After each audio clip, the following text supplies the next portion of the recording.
Hey guys! Woo! Hello! Hey there! Welcome to City of Thorns, a live stream Infinity Break play. All right. Once we get all started here, we've been working on this for a couple of months. We're very happy that you have joined us for our inaugural episode, Out the Gates. I'm Terra. I will be the GM for this campaign. And if each of you would be willing to state your first name and a little bit about your character before we get started. Anybody. I'm Erik. I'm going to be playing Geist. Yeah, he's a human. He's got a knife. That's about it. I'm Hekate. I'll be playing Alice Aurora. She's an emergent elf with a penchant for social skills.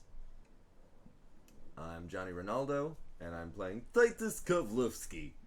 Gunslinger, face, badass. As succinct a definition as there ever was. Also, teddy bear, but they'll never let you know. Shh. Tell no one.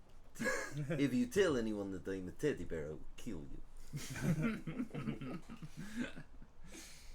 In any event, we've been working on this for quite a while, and this is going to be an all-original Shadowrun story taking place in what remains of Portland, Oregon, now under Elven control, formerly under Native control, and the United States is not what it once was. They actually have shrunk to the point where they had to join up with Canada in order to survive at all.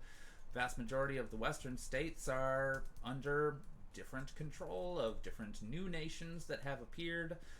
We are primarily in Portland, Oregon, which is now called Tir Tangrir, and two of our runners have only recently arrived, gone on a couple of runs with one of the locals, and they've been holed up in the Tossed Stump Tavern for at least, I'm going to say probably about a week now.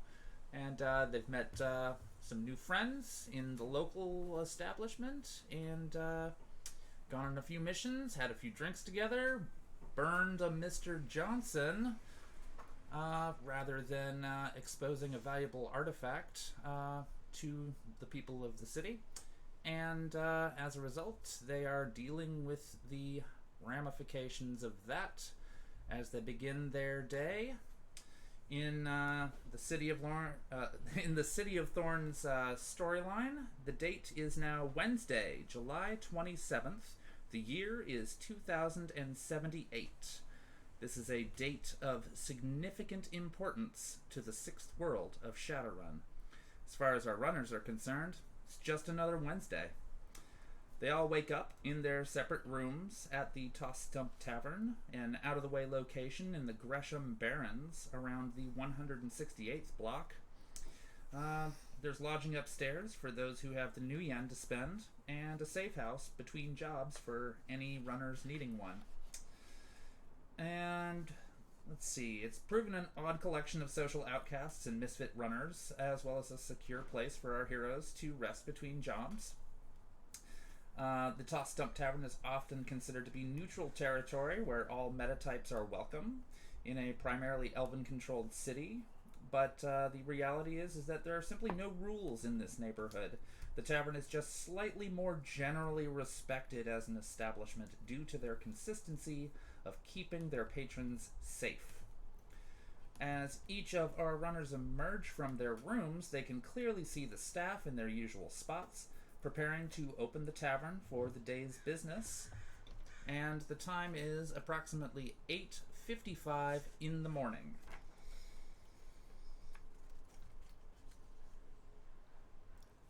I'm still in bed. You're still in bed. Good to know. So Titus is coming downstairs much earlier than normal because he has a date. In a manner of speaking, yes. In a manner of speaking. A combat date. So he comes downstairs wearing, think like Under Armour, like Lycra, sort of like skin tight thing. and it covers all the way to his fingertips, so like fully covers all of his arms, and then just like some like gym training pants, not wearing shoes because he fucking lives here now. And he walks downstairs, starts like limbering up, doing some stretches, ready to do some training. Nice. Are you in the main room yet? Yeah. Okay. As you come to the main room, you can see that the bouncer, Robbie, a very wide and tall troll, is at her place near the front door. She gives you a simple nod and a smile, and goes back to tapping on her smart device, watching a show and laughing to herself intermittently. Intermittently. There we go. Clearly visible behind the bar is the owner, Rhonda, a radiant elf with long curly red hair, a slender build under a tight blue dress, with a very kind demeanor and a southern casual charm, but will fiercely defend all who call the tossed stump home. The satyr, Mistress Balancacao, sits at the bar in her business suit, engaged in a friendly banter with Rhonda, sword at her hip and briefcase at her hooves, eyeing every person who enters. Seeing Titus, she gives a wink and a nod, and gets back to talking to Rhonda. But she pulls out a leather whip. It's a long handle, 2/3 of a meter in length, of actual leather, not synthetic. It's roped up in circle, and she hands it off to Titus with a grin. 6 meters long, pretty boy. Hope you can handle her. Treat her good and she'll reward you. And it is much heavier than the monofilament that you're used to. So one thing I'm thinking of, he like kind of like moves it around a little bit. Like I can use it like this, but the thing is the whip that comes out of my arm, I don't have wrist action with. And so he kind of like places it against his arm. So if I could like fix that to my arm somehow. I brought down a can of spray adhesive, but I don't want to fuck up your very nice actual leather whip. And so she looks over at Rhonda, and Rhonda just gives a knowing nod, having heard all of that, and just brings out some duct tape. Alright, I duct tape the whip to my arm. There you go. Excellent. And then once it's secured, Titus like does his best to like whoosh. Nice. Yeah, I can work with this. Meanwhile, Sasha, the artificial sapient, is currently projected in a workout outfit, a traditional Japanese gi, prepared for her new student. William is also at the far end of the bar, and he's tapping away at a screen with multiple augmented reality windows open and floating around him, seemingly oblivious to everyone else, as well as the untouched pint of lager in front of him.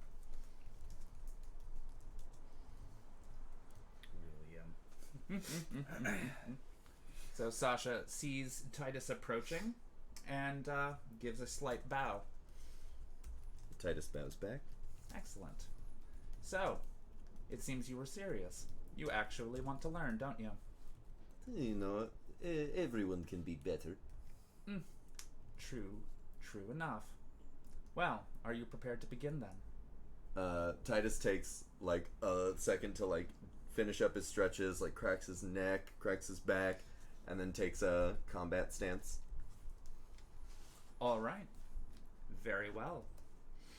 And so the generator of the projector starts to hum fiercely, which Titus would remember is her being prepared to be tangible once again, because she's essentially a hologram and everything can go through her, but she can completely override and overclock her processors in order to actually tangibly interact with the environment around her. And she extends her own similar styled whip. It appears to be almost exactly the same, but, you know, made of light instead. And she takes a stance and asks, are you using any other mode of defense today? Well, I was thinking that I should be practicing with something pistol-shaped in my other hand, since that is how I'll be fighting most of the time. But other than that, no, I really just want to get my game a little better. Do you trust my sensors with a replica pistol? Absolutely. Excellent. One materializes and hovers in the air in front of you. Titus like looks at it suspiciously, but then like still grabs it out of the air because he's way more interested in this than he is off-put by that. Mm-hmm. Nice. And another of same apparent make and model appears in her own. And are you ready to begin? Titus like goes to get into a combat stance, and then he looks at the fake pistol, and he just kind of points it off into like empty space and pulls the trigger just to see what it does. Mm-hmm. So a projectile, which moves, of course, too fast to be seen with the naked eye, but the line behind it can be seen, and it just sort of fires off approximately 6 feet and then disappears into nothing. Alright. So it's close enough to register a hit if you are lucky enough to catch Sasha, but won't actually go any further than that off of the stage, which means no innocent bystanders to a stray bullet. Alright, let's do this. Not that these bullets would actually hurt anybody, they're strictly for training purposes. Yep. Alright, well, begin. I guess the first thing Titus would do is try to take the whip to try and get at the legs of Sasha to try and get her prone. Okay, fair enough. Are you going to try to actually do that? I guess I am. Is this going to be the first roll of the game? Combat now? Yeah. Is this going to be the first roll of the game? Excellent. Training. Sounds good. I'm just going to use my monofilament whip roll. Alright. If that makes... That works, yeah? No, that totally works just fine. Alright, that's 12... 16, 17. For the viewer at home, I'm now rolling 16. I dropped one. 17d6. All of the d6s. That's not great. Alright. How many hits and how many glitches? I'm going to go ahead and spend a point of edge on this one. Okay, fair enough. Sasha is not going to spend a point of edge. Yeah, I mean, of course not. She's fucking good at this. So there's that, and then I'm re-rolling my ones. Nice. That is much better. 8 hits, 1 glitch. Ooh. Okay. You managed to catch her by surprise. And she does not fall prone. However, you are able to get her off of her feet. She quickly recovers, kicks it off of her feet, but is already falling. So flips into a backflip until she's back on her toes again. I'm going to use the moment of, like, backflippery and, like, getting the whip off to, like, just, like, super rush in and try to use, like, the pistol in my hand just to knock the pistol out of her hand. Okay. I'm not sure what I should roll for that, actually. Pistol kung Like fu. strength plus agility? Pistol foo. I know pistol fu. Yeah, I was gonna say, why don't you do agility? Agility. Yeah, do agility plus agility. That way I can do agility versus logic for dodging. And that's going to be my arm agility, yep. Yes, because you were attacking using your arms. Cool. So, you remember that you have a +1 on that. Yep. Good. That's easy math. I'm rolling all of my dice. I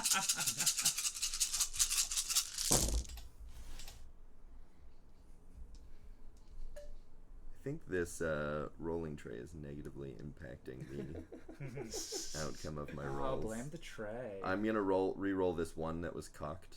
Okay.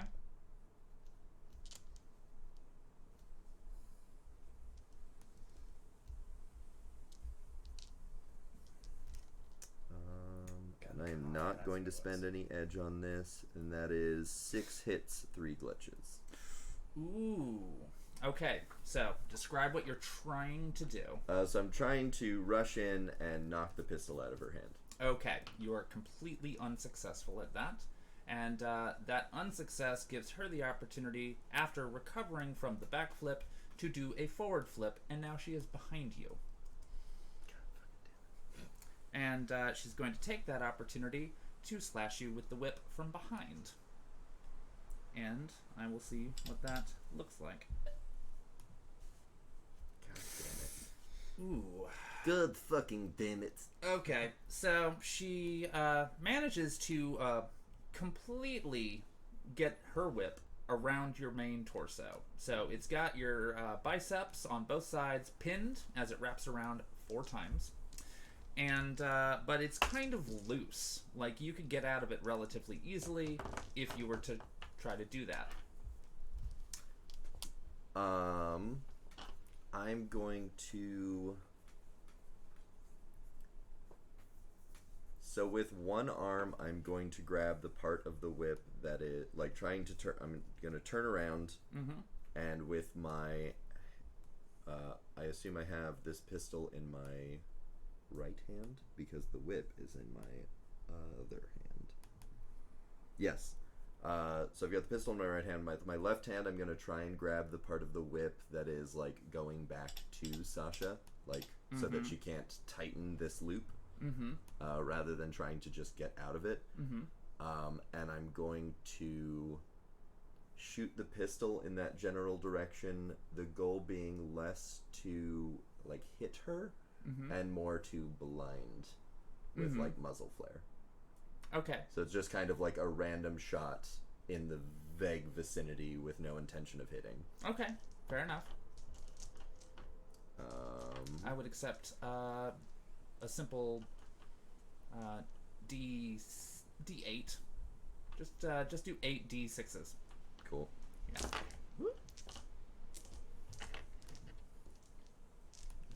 It's 8.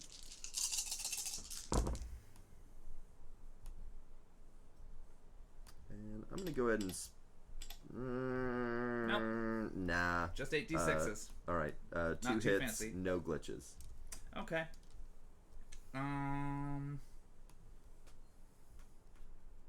right. Well, she backs away in the intended direction that you were looking for, but she's already pulled, and you hear a hammer click from directly behind your head. And now it's your move. I'm gonna try to, since I grabbed the whip, I'm now going to try and pull the whip in a way that might put her off balance. Okay. So I assume that's strength plus something? Or I could just roll another whip You could roll. try it with strength. Can I try it with agility? Because I'm way better at that. Yeah, well, you're also talking about your hands performing a movement, and that is your agility strength. So, I mean, you could just do a simple strength check.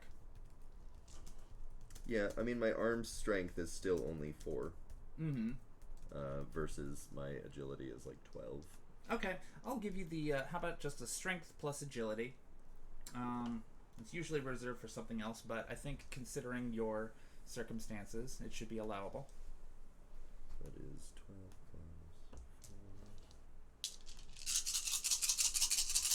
plus 4. Ooh, I am 110% using a point of edge on this. I rolled 5 4s. All right. Well, I mean, you can use the 4s if you use the edge beforehand, but if you use the edge afterhand, you have to re-roll all of your 1s. Yeah, so I'm sorry, that wasn't clear before. Wait, so if you use it beforehand, it's just the 4s? No. If you use it after, If you use a point of edge before you do the roll, you get your 6s, your 5s, and your 4s. Gotcha. If you spend the point of edge after, then you can undo your glitches. Gotcha. I thought it was both all the time. No, sorry. All My right. bad on that one. So then I'm just re-rolling the 1s, not counting my 4s. Okay. Yeah, right. I mean, you could even just do the entire thing over if you would like. No, it's all good. Fair enough. That would take a lot of time. Fair enough. So that's going to be 7 hits, 1 glitch. 7 hit, 1 glitch. Okay, yeah. You rip the whip out of her hand. Or did she let go? You're not entirely certain. But the whip evaporates in your hand. And I already rolled for her. She attempts to sweep your legs out from under you.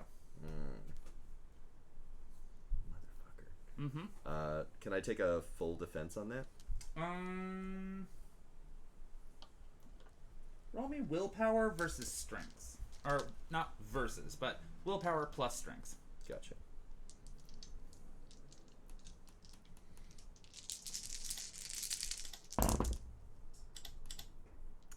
No. No? No. 1 hit, 3 glitch. Okay, so you're gonna fall on your ass. Yeah. And that's okay. Now, to speed things up a little bit here, since we got a little bit of action going on at the first thing in the morning, I'm going to go ahead and say, would you please roll 12d6 and tell me what the result is? Yep.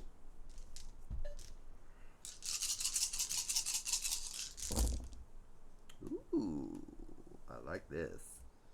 That's going to be 5 hits, no glitches. Okay, she got 3 hits, no glitches. So essentially, the rest of your sparring kind of ends in a stalemate, but you've definitely given her a couple of surprises throughout the course of it. And so once the two of you are adequately separated enough, she just kind of backs to the edge of the stage and gives you a nod. And that'll be about it. You've just spent about an hour training. It should be about 10 o'clock in the morning. Oh, right. I need a drink after that. And Rhonda perks her ears up at that, because could not help but hear it after watching y'all for the past hour. And she's like, what'll it be? Whiskey. Miss Ballin's just like, yeah, that's what I'm talking about. Right there. And also gets a shot of whiskey. And so you have a whiskey, and Ballin raises her glass to you. Yeah, clink. Slunch it. Is anybody else awake yet? I'll come on down now that the sparring has been, portrayed on the cameras. Wanted to watch the show, get all the good views. Yes, all the angles. And is Geist still Wait, chilling in the basement sewers? He's probably emerged by now. Yeah. All right. Looking for Mortimer. Of course, looking for Mortimer. Is it time for a sandwich? It's time for coffee. Oh, fair enough. Soy You caffeine. got it. Fair enough. Well, are you in the main room then? I imagine so, yeah. Just because he came from the sewer up the basement to the laser grid. Yeah. Laser grid automatically parts so that you can get through. Yeah. You were currently the only person authorized for that because nobody else has requested that access. Fair enough. I imagine he's like, guys, check it out. And he kind of just like holds his hand and draws it down and casts Strip Sense. Ooh. It's an area of effect spell, so pretty much everybody's hearing just goes completely silent. And you just see him doing like air pumping of like, it worked! But nobody hears a damn thing. Nobody can hear anything though. Like the whole main area is now just devoid of sound. Okay. So Ballin and Rhonda are extremely disconcerted that you just casted this area of effect spell in the main bar. He's just, yeah, it worked. But they're nonetheless impressed. They are nonetheless impressed. What's Alice Aurora doing? Just got downstairs? Good morning. Walking over the bar, projecting just Vocaloid to the barkeep. Rhonda's working? Yeah. Rhonda's the one working behind the counter at the moment. And I just ask her in my Vocaloid, which is the artificial voice I use because I can't talk, for sparkling water. Did you turn off your spell at any Not point? yet, no. No? Okay. So yeah, it's just like, Okay. Oh, is it? It's a silent spell. nobody sorry. can hear anything. I just send a text message to her then. There we roll go. my eyes. There we go. Geist is still just really excited it worked. He's like, yeah! Rhonda just shrugs and kind of looks like she's giggling to herself and pours a sparkling water for Alice. Titus is gonna walk over to Geist and just like up behind him and just like flick the lobe of his ear. Just but no sound, of course. So it's just like. Wow. All right.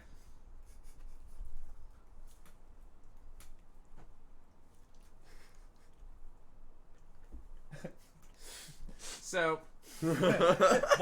while y'all are pantomiming at each other, Alice sends them both a message. You know you have texting capabilities, right? Titus sends all caps with some like misspelled letters. Turn it off. Just responding, but it worked. My spell worked. Rhonda sends Geist a text message that says, "That's really impressive. Would you knock it off?" Okay. I just cancels the spell. You absolute fucking dickhead. Oh, hey, I can hear me. Oh, right, it worked. It's awesome. I can do any of the senses. Only one at a time, though, but... That will be useful for missions. Yes. I can blind people. I can make them not taste. I know. It's fun. I was just coming up with this. Hey, maybe next time you can make yourself not smell like shit. I showered. About 3 days ago. It kind of just like... I did, though, right? Yeah. Yeah. Mm-hmm.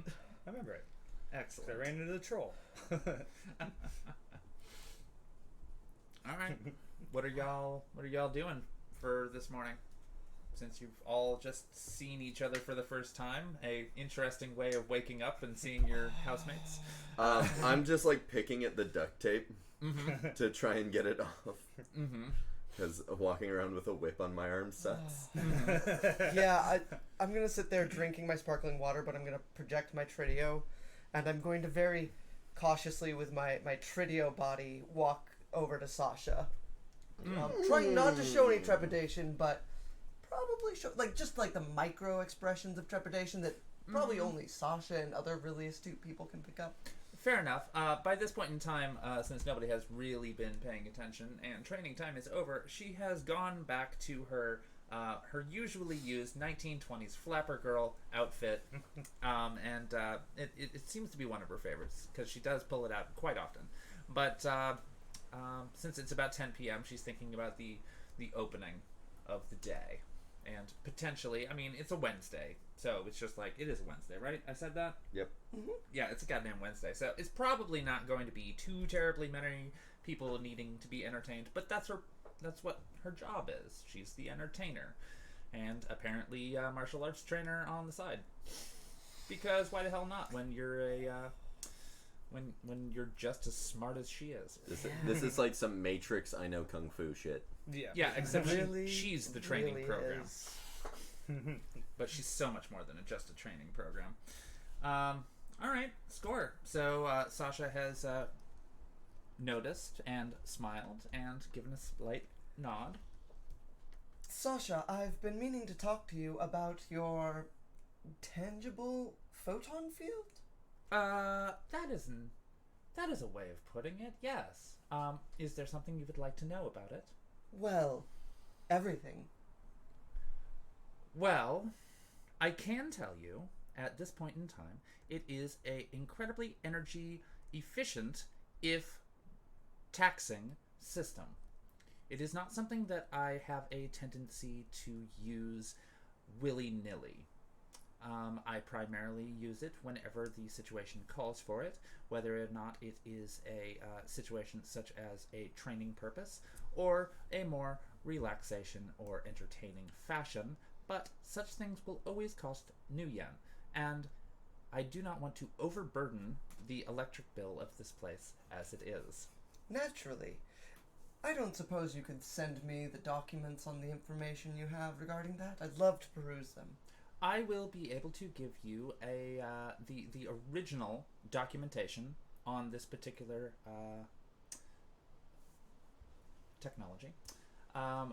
However, I have made slight augmentations to it, to my own specifications, which I will not be able to send you technical information with regards to. However, I will be available for conversation about that particular subject at a later time after you have perused the technical specifications that have been provided to you. I'll reach you on the Matrix. I welcome it. And my Tridio body will now walk directly over to William. All right. William, are you at collecting projection supplies? Never mind. And I just wink my projected body out of existence. I'm gonna head upstairs to change into my regular clothes. Sounds great. And I'm also going to send a text to each of these two saying I would like to talk to you in my room.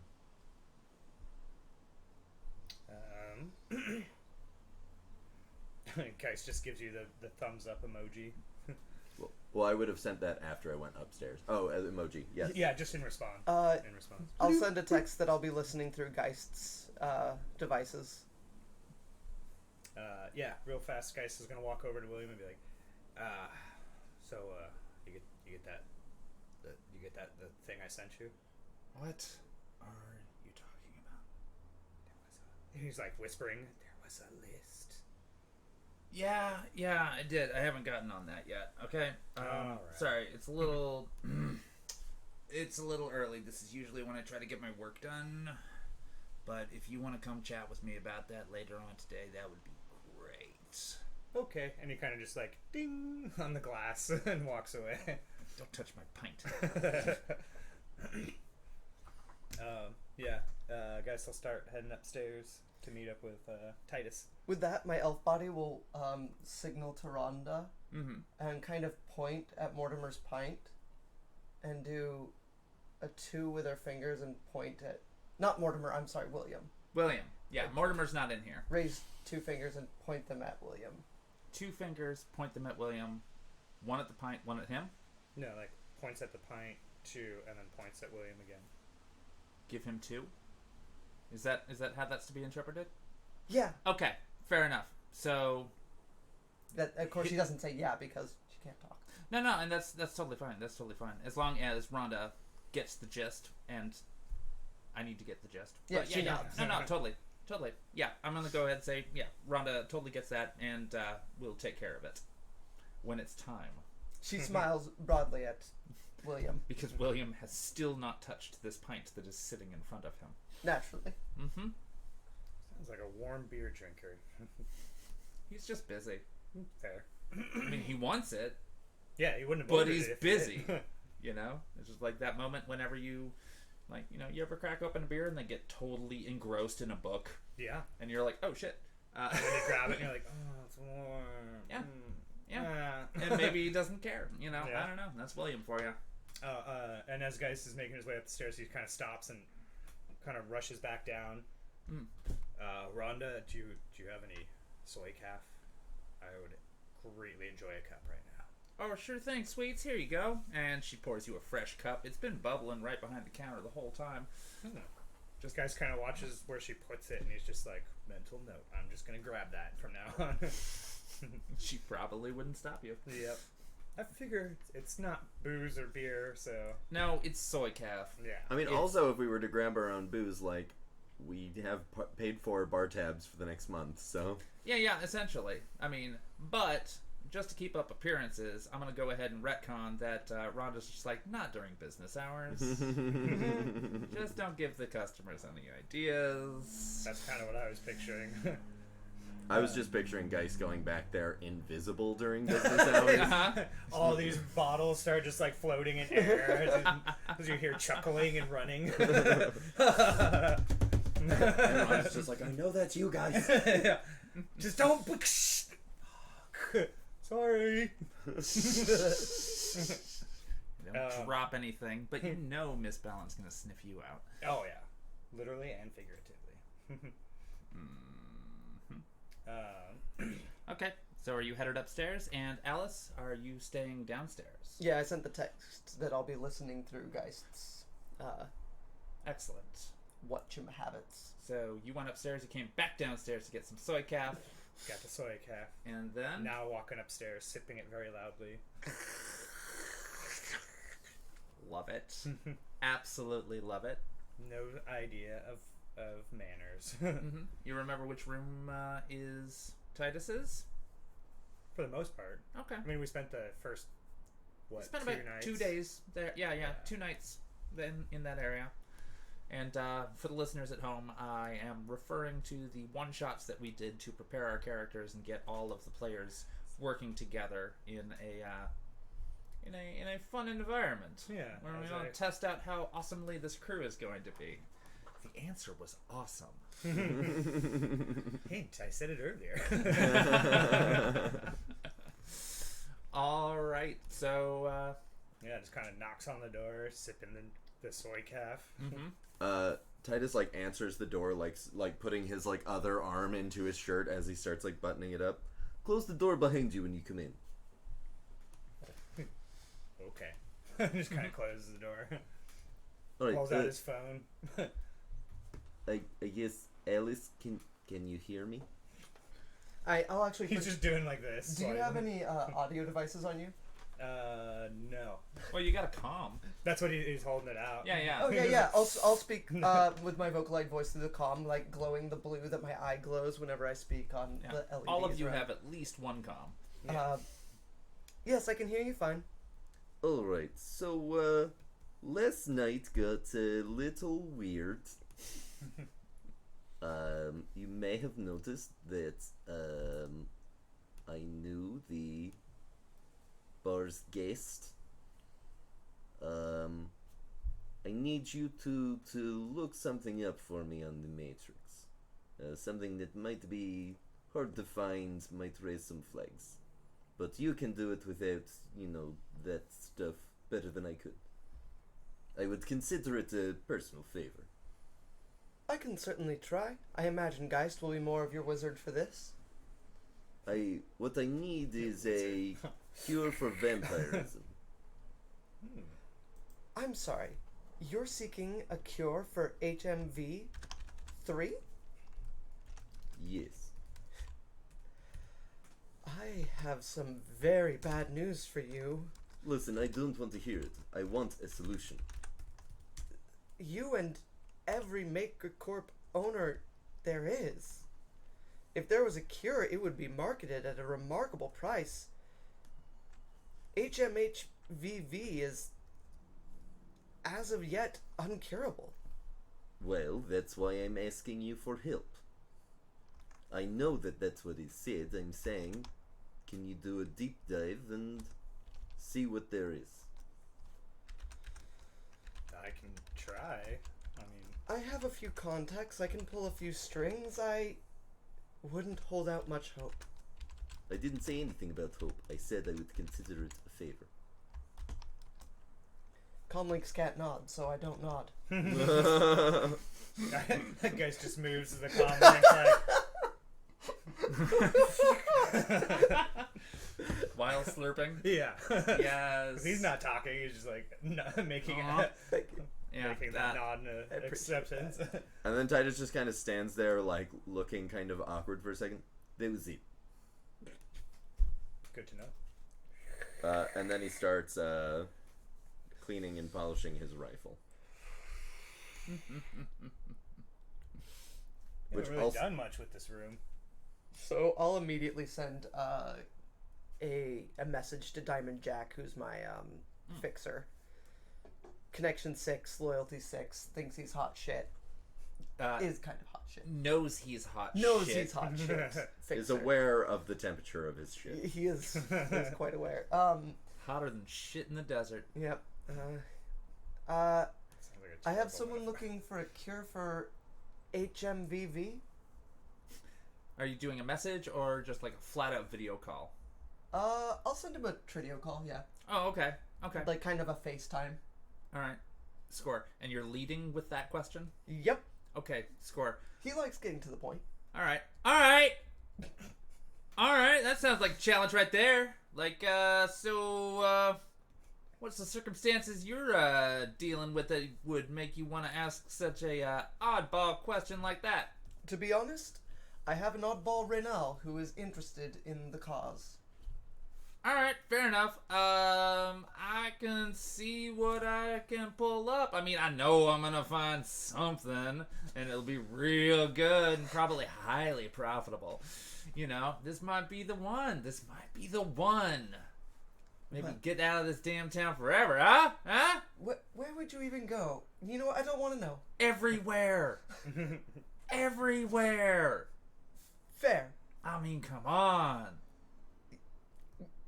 No, you got a good head on your shoulders coming up with good ideas like that. Yeah, I'm gonna get on that. Okay.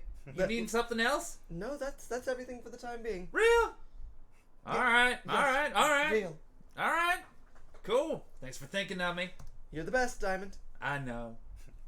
I know.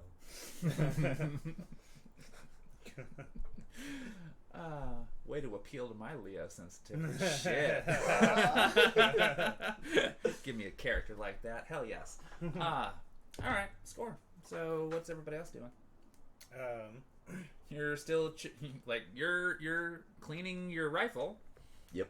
And you're just checking out Titus's room. Yeah. Just And- checking out Titus's rifle. Yeah, that too. Whoa. Whoa. It got hot in here. Do you want to help me polish it?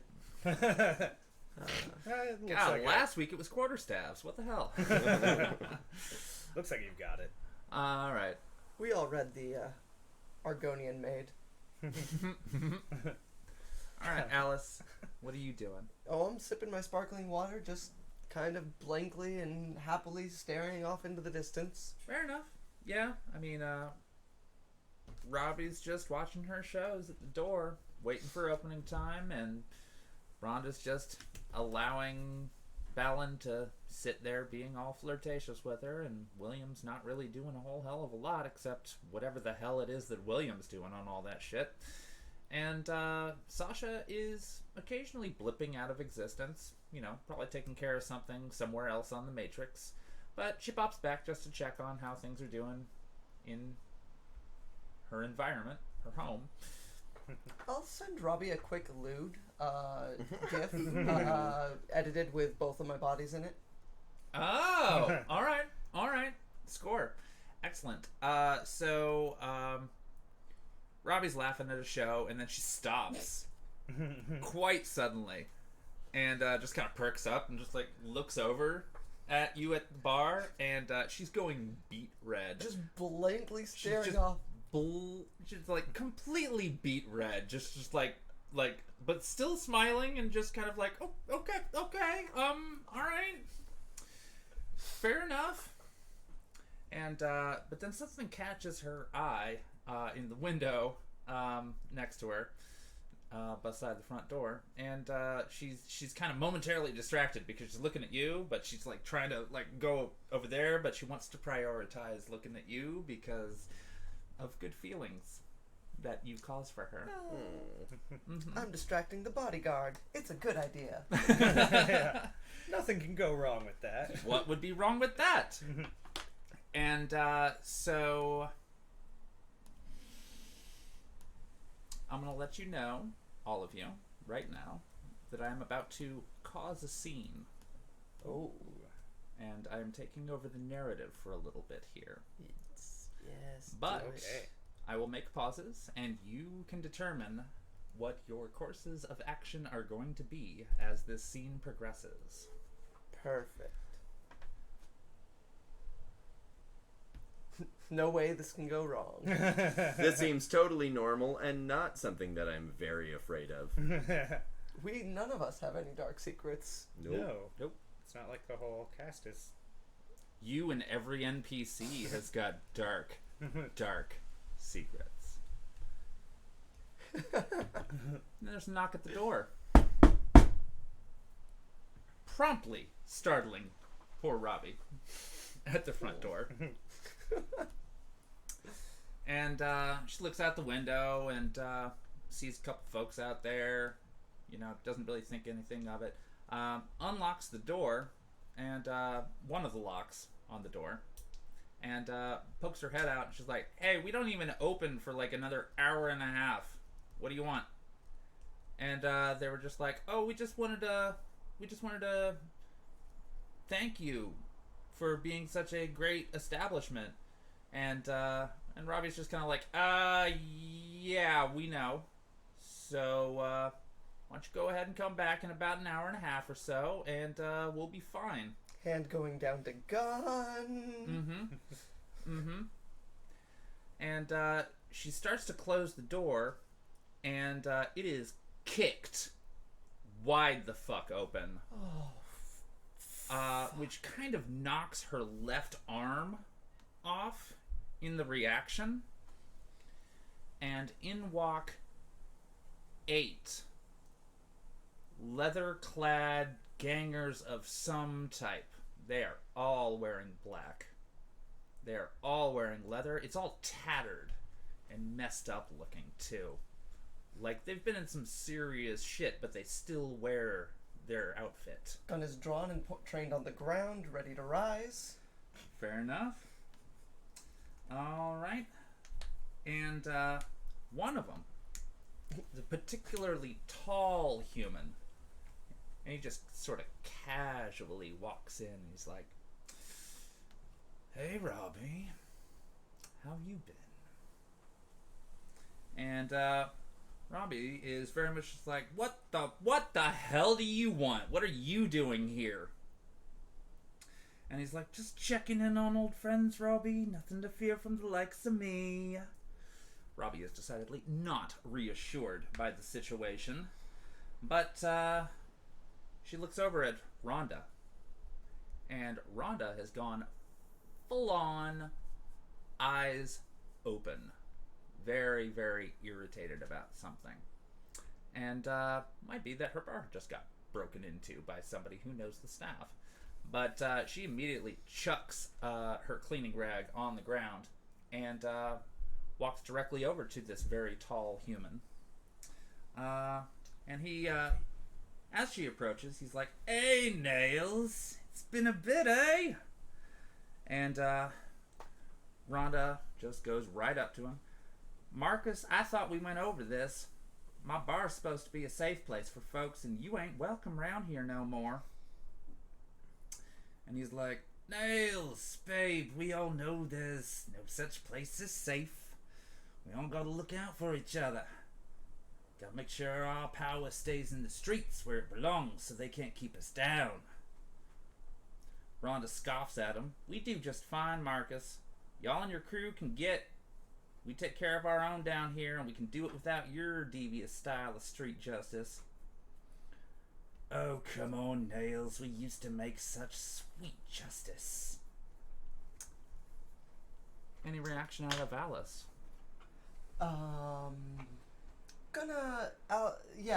My physical elf body is gonna walk over and help Robbie up. You said she was kind of. Yeah, she was knocked off to the side a little Yeah, bit. yeah. Like she's kind of just sitting there going, "Shit, my arm, that sucked." But her gun's still drawn while she helps the other person. Alright. Robbie. Score.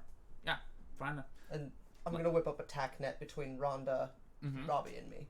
Oh, and okay. Anyone else any of my allies who are down here. Well, you can do a tack net like through the internal network of the building. Yeah, I guess I'll just whip up. Yeah, like you can send everybody up on high alert if you want to. Yeah. Anybody that you are aware of and their approximate location. Yeah. Yeah. Okay. Cool. I'm gonna allow for that. So now everybody can hear what's happening in the main room. So suddenly having I assume red outlined target marker pop up downstairs. Yeah, red body Titus wordlessly just shifts the last piece of the rifle into position, slings it over his shoulder, and just starts walking downstairs. Wait. Sweet. Hold on. And guys just grabs your blankets off your bed and he says, hold on to that end. And then casts greater or the improved invisibility and then just opens the window and rappels down with you holding the other side. So you're both on the outside? Do you consent to this, Titus? I think He kinda Titus is just, the anchor to rappel down. Yeah. Yeah, so he needs me to stay. I'm gonna stay. I'm just gonna come down the stairs from the inside, but I like this pincer thing that's going on, so I absolutely go with that. Okay, Cool. okay, so you hold it until you get As soon as to he's- ground level. And he kind of just waves it like Cool, that, and knowing then you you- can't see Yep. him. So Excellent. it's just and Then pulls out the combat knife and the gun. All right. Then stealth him towards the door. Then I'm gonna take over again slightly here. Yep. Yeah, I would be headed downstairs after that. Okay, good. As long as I know where everybody's going. So Marcus closes the gap between himself and Rhonda and rests a hand on her shoulder. Balin gets the fuck out of her seat at that movement. And she's raising an eyebrow and death glaring at Marcus. But she's just keeping her distance at the bar, resting her hand on her sword, but letting Rhonda handle this particular situation. Marcus continues, come on, Nails, I've got a great gig coming up, and it's probably gonna be the last one we're ever going to play if we do it right, and I just wanted to invite you in. There's always room for you in the family. And she raises an eyebrow at him, but does not retreat. I already got a family here, Marcus. Honestly, you'd think the sun comes up just to hear you crow? You ain't never gonna change. And he smirks at that. We can offer you protection when the Drek hits the fan in this town. You know that. And she removes his hand and places her own hand around his neck and just kind of plays with his scalp and his hair a little bit. You protecting us at a price too high, I damn near reckon. Honestly, you're lower than a rattler in a ditch. That's part of the reason I fancied you back then, but not nowadays. And she looks around casually at the bar staff. We all take care of each other around here. I'm sure you understand. And next moves. I'm very tactically coming down the staircase at the ready, not doing anything so instinctive as just like firing off a round, but like basically the moment I can like squat and get like actual real line of sight on that person, I'm just like staying on the stairs like ready. Cool. Go ahead and draw my other crime tingler, big ridiculous troll type stun gun with my other hand. Okay, fair Just enough. both pointed at the ground, but you know, But waiting. Very Waiting. very Understood. waiting. Yeah, so Titus, once you start coming down the stairs, like the stairs, I had them situated on the map originally as like kind of a curved angle. So you like there's a wall separator, but you can see like even when you're like 6 steps up, you can see around the corner and take like kind of a defensive position without being seen too terribly much. That's what I'm going for. Exactly. And Alice, so you're still next to Rhonda Robbie near the front door, helping her out. You've got your tasey boy and your pistol like at the ready, but not quite at the ready. Cool. Yeah. As far as you can tell, the gangers that are nearby do not have any obvious weapons on them at this point in time. Like, no guns that you can see. I'll probe their nodes. Okay. Just feel around, see if they're broadcasting anything. They all have various forms of signals, except for 2 of them. 2 of them do not have a single signal to them. I'll broadcast that information secretly to Geist. Cool. You're outside on the ground floor. What are you doing? Sneaking around to the front door. Cool. Exactly. Coming down from that window, you're going to take a left around the corner. You'll be at the front door, which is broken open and slightly ajar, but is still, I want to say, probably about 3/4 of the way still closed. But at this particular angle, if you were to approach, you would be blocking the morning sun. Okay. So people would see shadows change on the interior of the room. Okay. But there is also a window, which Robbie uses to look out across the street. So you can see approximately what's happening without actually blocking the sunlight. Okay. Are there any, other than the red targets that obviously came up on the comm link, is there anybody outside? There was nobody outside. Okay. Everybody appears to have gone inside. Honestly, Toss Dump isn't supposed to be open for like approximately another hour and a half. Okay. So people showing up at this hour is not likely. Yeah. You know? Are there any vehicles like that I don't recognize? No, not really. Okay. No. And the main street is just standard traffic. I mean, it's Yeah. not traffic. It's just like, hey, it's early in the morning. It's a Wednesday. Most people should be at work by this point in time. And Yeah. now it's just like, the soccer moms. Yeah, fair enough. Yeah. Okay. Yeah, I'm gonna just kind of I know that some are giving off signals. I would like to oh man. So the people that are giving off signals is the leader. So okay, so like we have the 7 individuals and then the leader, or is it? It's 7 individuals and Marcus. Okay, and then is Marcus separated from the group? The group, by this point in time, has started spreading themselves around. Okay. Yep. So they basically are, they are spread out. Yep. So, I mean, Robbie and Alice are on the exterior of that spread out. None of them have noticed Titus at this point in time, nor you. And William is still sitting at the bar with his untouched pint, playing around with AR windows and not doing a damn thing. And got the William balance. has the social understanding that the Geist has. I'm working. And it's- Balin is ready, but not moving.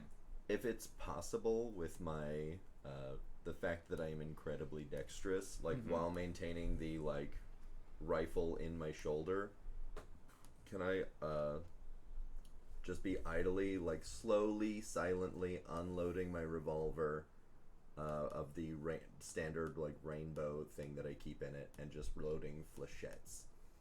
So Yeah. just like one out, one in, rotate.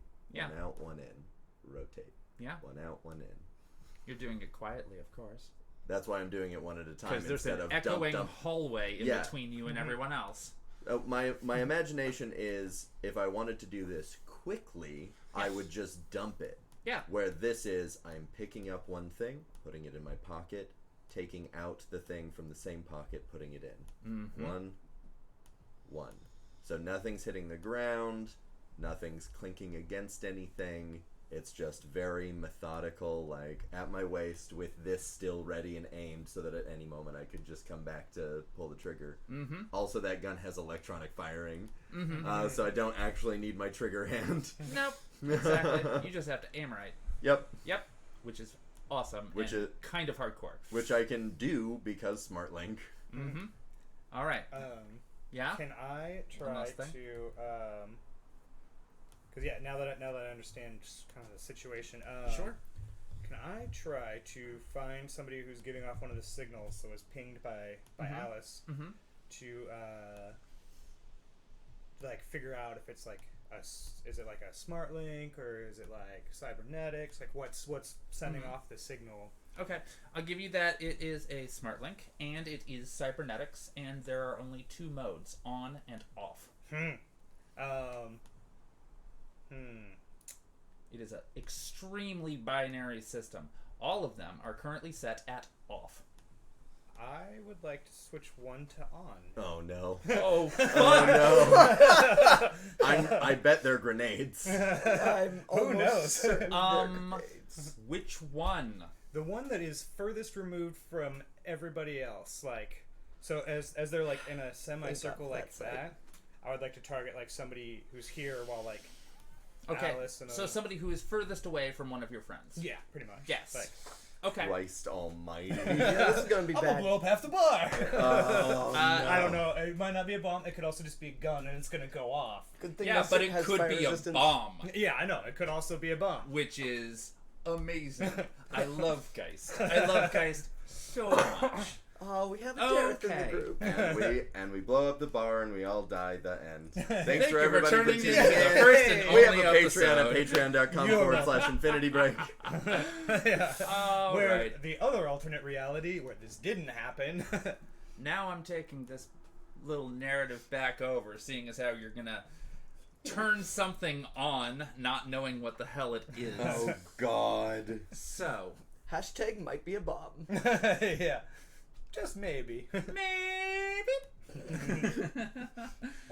So, you switch it on, and one of the gangers off to the right, like if you were facing into the bar from outside, it's going to be the ganger on the right-hand side, closest to the kitchen, but also much closer to the main stage area. My sandwich making area. No. He's not that close to the kitchen. Oh, okay. Titus is closer to the kitchen than this guy, but he's on that side of the room. Oh, okay. You know, he's actually much closer to your main table where all of y'all hang out. Yeah. Oh, Maybe no. I should have raised blast shields. So anyway, he his forearms just start vibrating as you turn it on. I imagine Suddenly, Geist is just like, oh. two ridiculously enormous blades just pop out of each forearm. And he's completely shocked. He's like, I don't know what the fuck's going on here. Both my guns raise up, pointed at his face. Excellent. The crime tingler, just one. Unprofessional. The reaction from Rhonda, though, seeing this while having her hand behind Marcus's head. Oh no. Chaos. She flinches, but she's already like fully pissed at this guy anyway. She flinches, curls her fingers right in, stiffens her hand, and blood suddenly splatters across her unblinking face, drenching that wonderful blue dress as Marcus begins to twitch. And she just sits there and sighs. And she's like, you just don't never know when to quit, do ya? Too stubborn to know a rattler when you're holding it, despite being lower than one in a ditch. Marcus's body goes limp and drops to the floor, splattering blood all across her dress. And she just heaves a sigh of resignation as his life leaves him. The gang doesn't know what the fuck to do, especially the guy who just suddenly popped blades out for no reason. I'll take advantage of this silence. You can't yet. I'm doing a thing. Oh, All right. You're about to do stuff. So, as his body hits the ground in this blood-spattered mess, like, his face is just destroyed at this point. She just sits there. Goodbye, Marcus. It's been a long time coming. Just as she says that, the ground begins to tremble. Oh. It is vibrating fiercely. Furthermore, magic seems to go into flux, causing Balin, Titus, and Geist to experience sudden sharp headaches. And I'm going to have you two roll 6d6s. 66. Mhm. 66. I got a 66.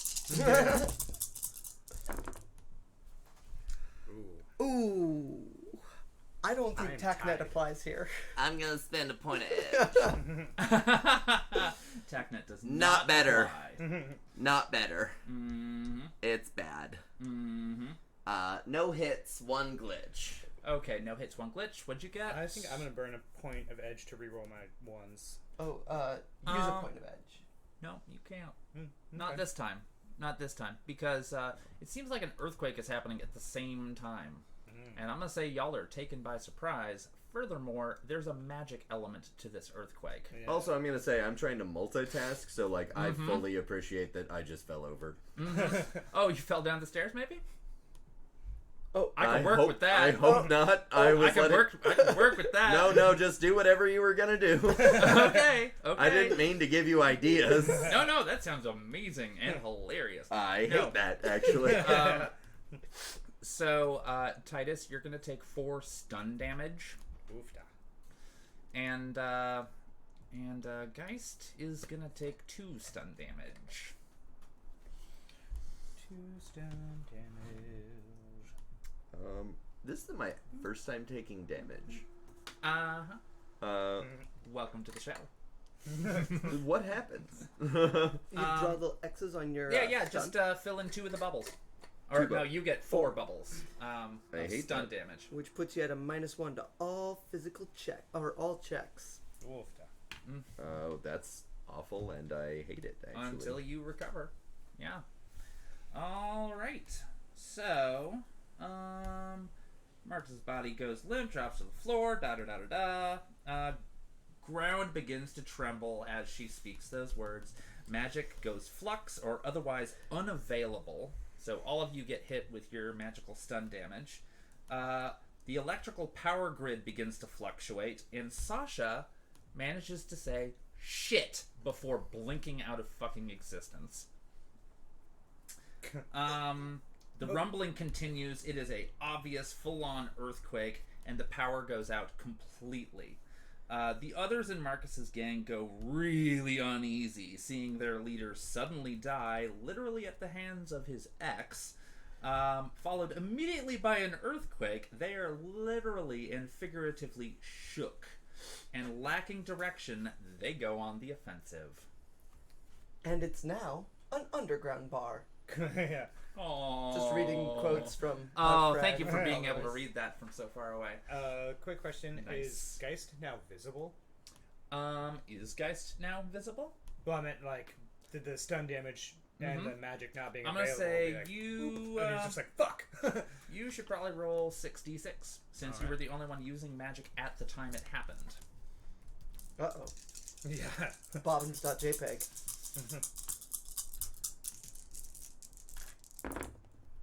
Hey, no glitches. Hey, that's not bad. Okay, I'm gonna say that you you kind of phased in and out. Are you next to the window, near the window, or in front of the window? He's kind of like peeking in through the window. Okay, fine. Yeah, I'm gonna say you phase in and out.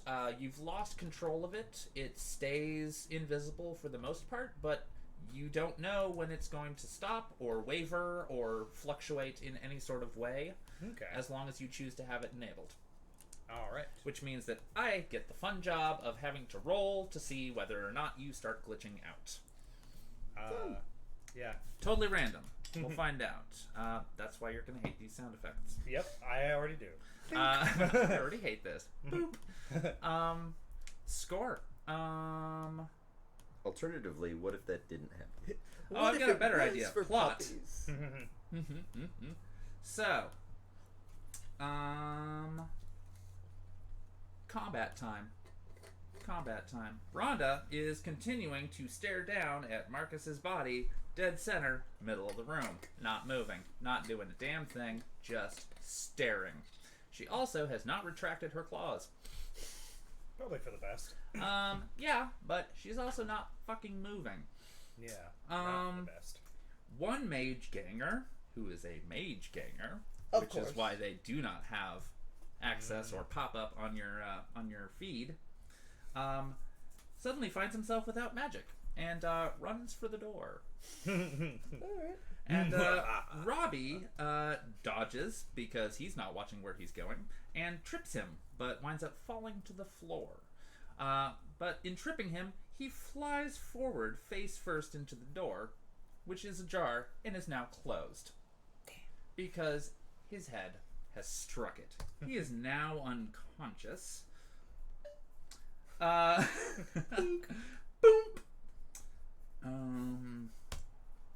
Okay. Robbie has picked up her street sweeper's shotgun and aimed at another ganger who is not looking at her, but she is on the ground, so she is not going to be able to do combat this go round. Okay, another Razor Ganger has erupted a couple of blades out of his forearms and is now headed towards Miss Ballon. Alright.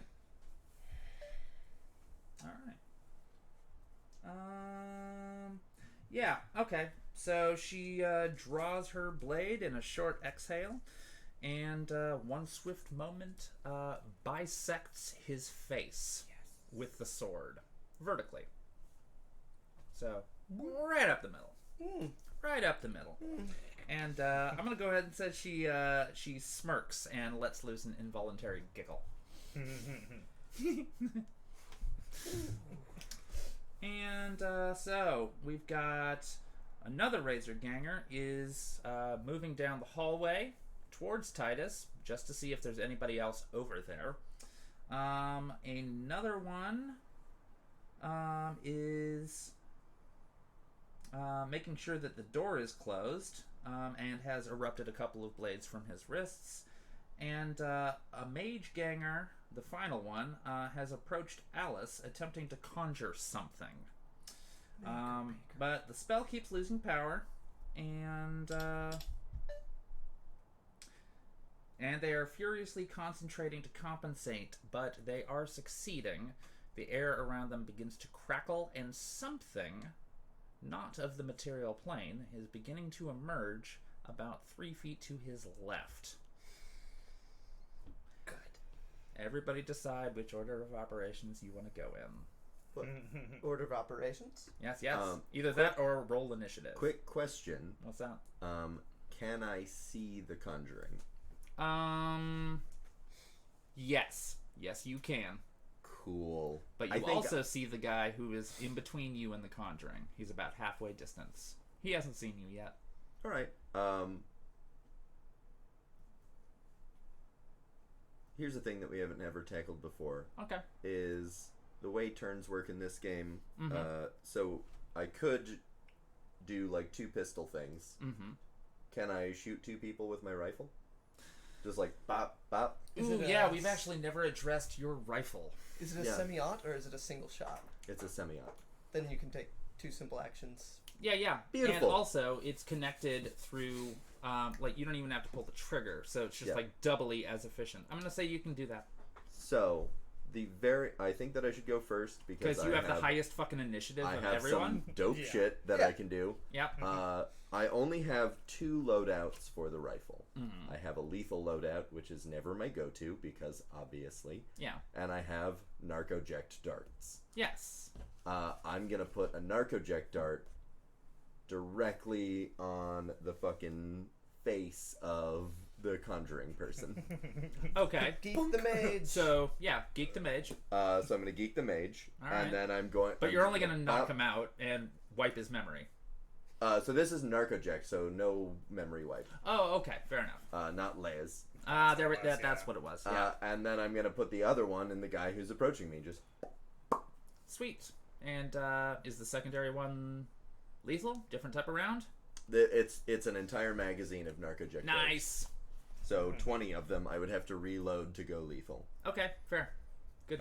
And that's going to be...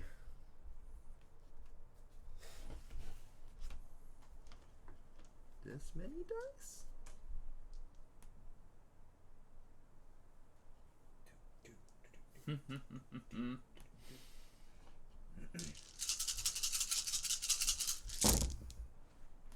Give me numbers. Hello, hydration bot. I am picking up my water right now. Oh. I'm gonna use a point of edge to reroll my ones. I'm gonna Sounds grab my drink. And I'm really glad that I did that. That is 8 hits, 1 glitch. 8 hits, 1 glitch. Nice. On both of them? Oh, on the first one. I see you, hydration bot, and I raise your beer. It's one of the few bots that's always done right by me. I am once again going to spend a point of edge to reroll my ones because Okay. I got a fuck ton. Yeah, please do that. And that's going to be 5 hits, no glitches. Okay. All right, score. So, where are you aiming? So both of those were called shots to the face. I mean, specifically it says jaw. Okay. But I've just figured that was the closest to face. Okay. Could you do me a huge favor? Mm-hmm. And roll me 2d6s and tell me what each of the numbers are. Yep. I can do that. I know you can. 2 and a 4. A 2 and a 4. So the first one was a 2 and the second one was a 4? Looks like it. Okay, sounds good. So, Alice is watching this mage attempt to channel something, pull it in from some other realm, and then suddenly this dart just hits him in the cheek. And he just kind of like, ah! And hits the ground. I'll try and gently catch him, and then use the rest of my action to dodge, just to try and get behind some cover and have my gun up. Well, I believe you just caught some cover. Oh yeah, I'll and pull my gun out and hold him, caressing his mouth like, gently. You know, While proper holding chin the support. gun. Yeah. Also, can I just say, like, this is the first time you've seen me do this because you weren't there last time. Yeah. And, like, how fluidly you were just like, alright, I can work with this. So yeah, No, we've mostly got a just good crew. taking a defensive action, as it were, to hold cover and No, that's hold smart. it out. I like that. I like that a lot. Titus nods approvingly. And the second one gets with the 4.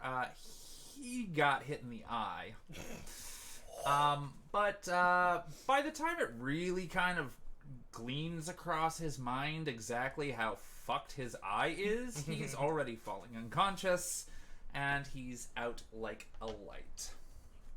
And blind in one eye. So you have accidentally or successfully taken out both of the mages, and let's see, 2 of the Razor Gangers, and you've got 4 Razor Gangers left. And it is now Geist's turn. Seeing everything happen, and as I'm fluctuating between invisible and visible,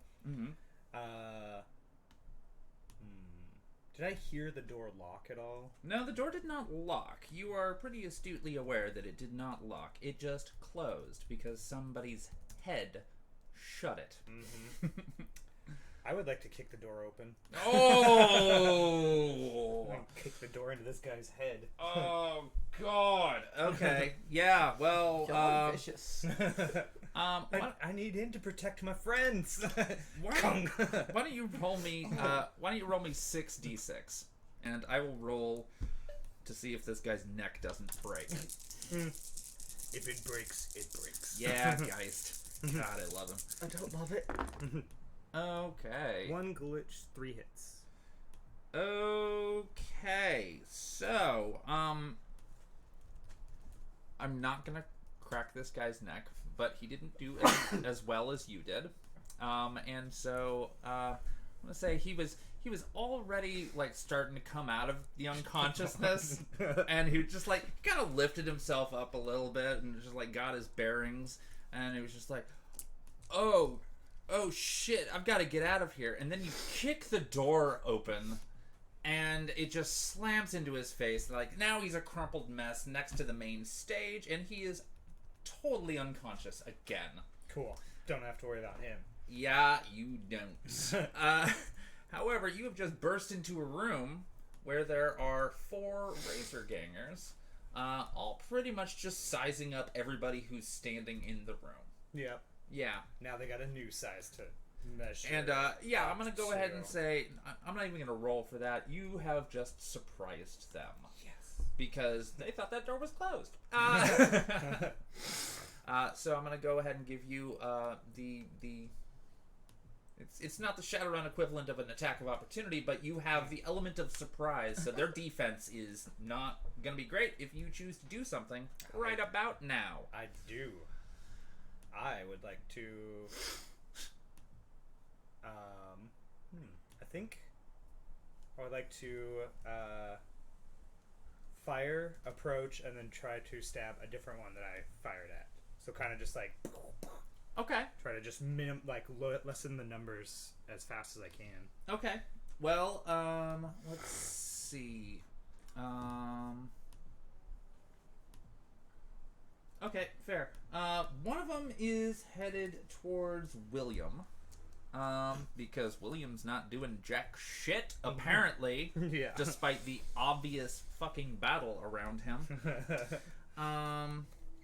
And another one is pairing up against Balin. Let's see.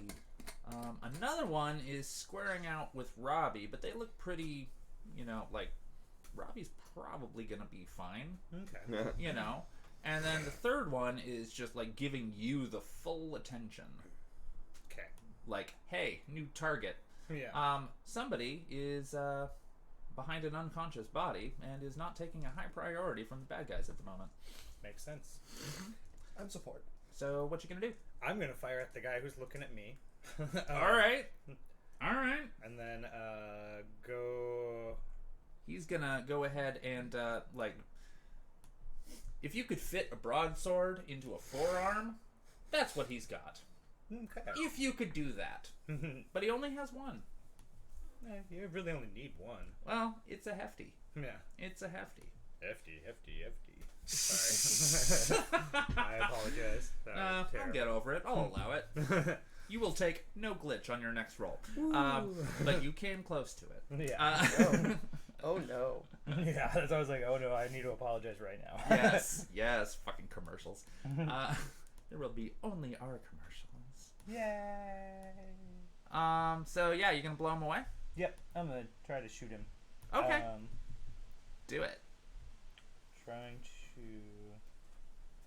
Okay, so it was. Oh, that's why. Let me look on my other sheet. Yeah, your weapon skill. Yeah. Agility plus logic. Oh, no. Weapon damage. Strength, net damage. Yeah, you know what you're doing. Yep. You know what you're doing. I just had to find my skills. Mm-hmm. I'll double check real quick.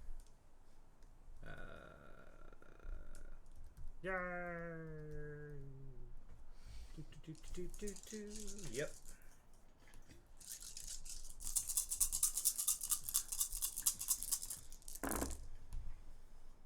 One glitch. How many success? 1, 2, 3, 4, 5. 5. 5 hits, 1 glitch. 5 hits, 1 glitch. Okay. What's the nature of your gun again? The Beretta 201T. Pretty much. So it's kind of an auto handgun. Yeah. Yeah. Okay. Yeah. And then, so that'd be 6 physical on the any hits. Okay. Yeah. Well, considering how you rolled, I'm gonna give you a fucking headshot. Yes. Like you flat out John Wicked this guy. Wow. No problem whatsoever, and he's just gonna drop to the ground. Okay. However, because that was John Wick style, brilliant execution of a headshot. Didn't mean to use that word, but okay, execution of a headshot. We're gonna do that. I'm gonna go ahead and say that it is Titus's turn. Okay. Cool. Do I have field of view from where I'm stationed on any more, or do I need to start moving? The last one that was in your field of vision just got taken out by Geist. Nice. And it's a good thing he hit because you were behind where he was aiming. Good.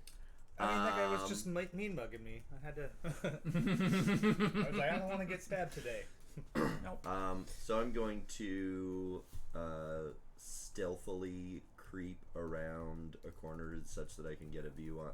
I know that I have like a HUD. Yeah. So I know where the thing is. Mm-hmm. So I'm gonna creep around to get. Yeah. Are you gonna approach the bar room from the back route? Because there's all those tables that are empty. Or are you doing it through the main hallway that y'all always travel down? Because the other hallway, when you turn off to the left, you'll see the Tridio stage right the fuck there. So... Also, the earthquake is still going, y'all. Okay, I was gonna ask that. Just clarify. So I'm guessing the main hallway, I would assume, is pretty well covered by my coworkers. Yeah. So I'm gonna go around. Okay. Score. Super secret agenty. Gritting my teeth like I'm going to have to deal with this headache later. And I'm gonna peek around the corner to get in a shot. And what is there? Just the one guy left? No, there are 3 left. 3 left. Oh God. Yes. Then I'm gonna take shots at the closest 2. Okay. Where exactly in that hallway of tables are you? Like, are you approaching the bar? Are you hunkered down? I would try and get field of view on 2 targets and then basically just hunker. Okay, so you'd be hunkering down off to the side of the bar where William is. Yep. Cool. Excellent. Still ignoring everything. So when you get to about that area, I'm going to go ahead and give you that behind the bar, you see a small hovering sphere. It is silver. It is mechanical. It is technological of some sort. It has a slight bluish glow underneath it. Must be how it's hovering. And it's just hovering there.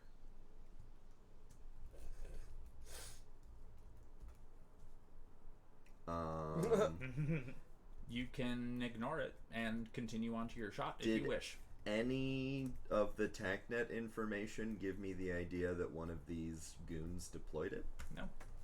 Oh, no. Alright. Whatever this thing is, it's not theirs. Then I'm gonna ignore it. Score. And I also have nothing prepared that can deal with robotic things, so I'm just gonna keep shooting sleepy time darts. That's fair. At those 2 motherfuckers. Okay, so if you're peeking around the main bar, then you are going to see 2 of the 3 remaining gangers. Cool. Yeah. Oh, I'm happy with this.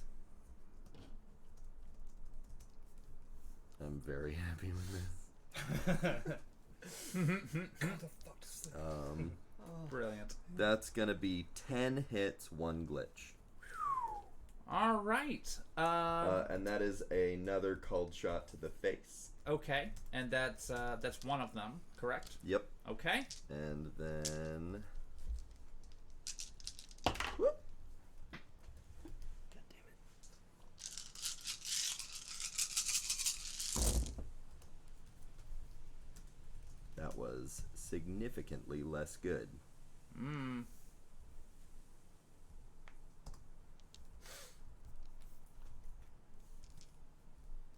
It's gonna be 2 hits, 2 glitches. Okay, 2 hits, 2 glitches, and the first one was? 10 hits, 1 glitch. There we go. Excellent.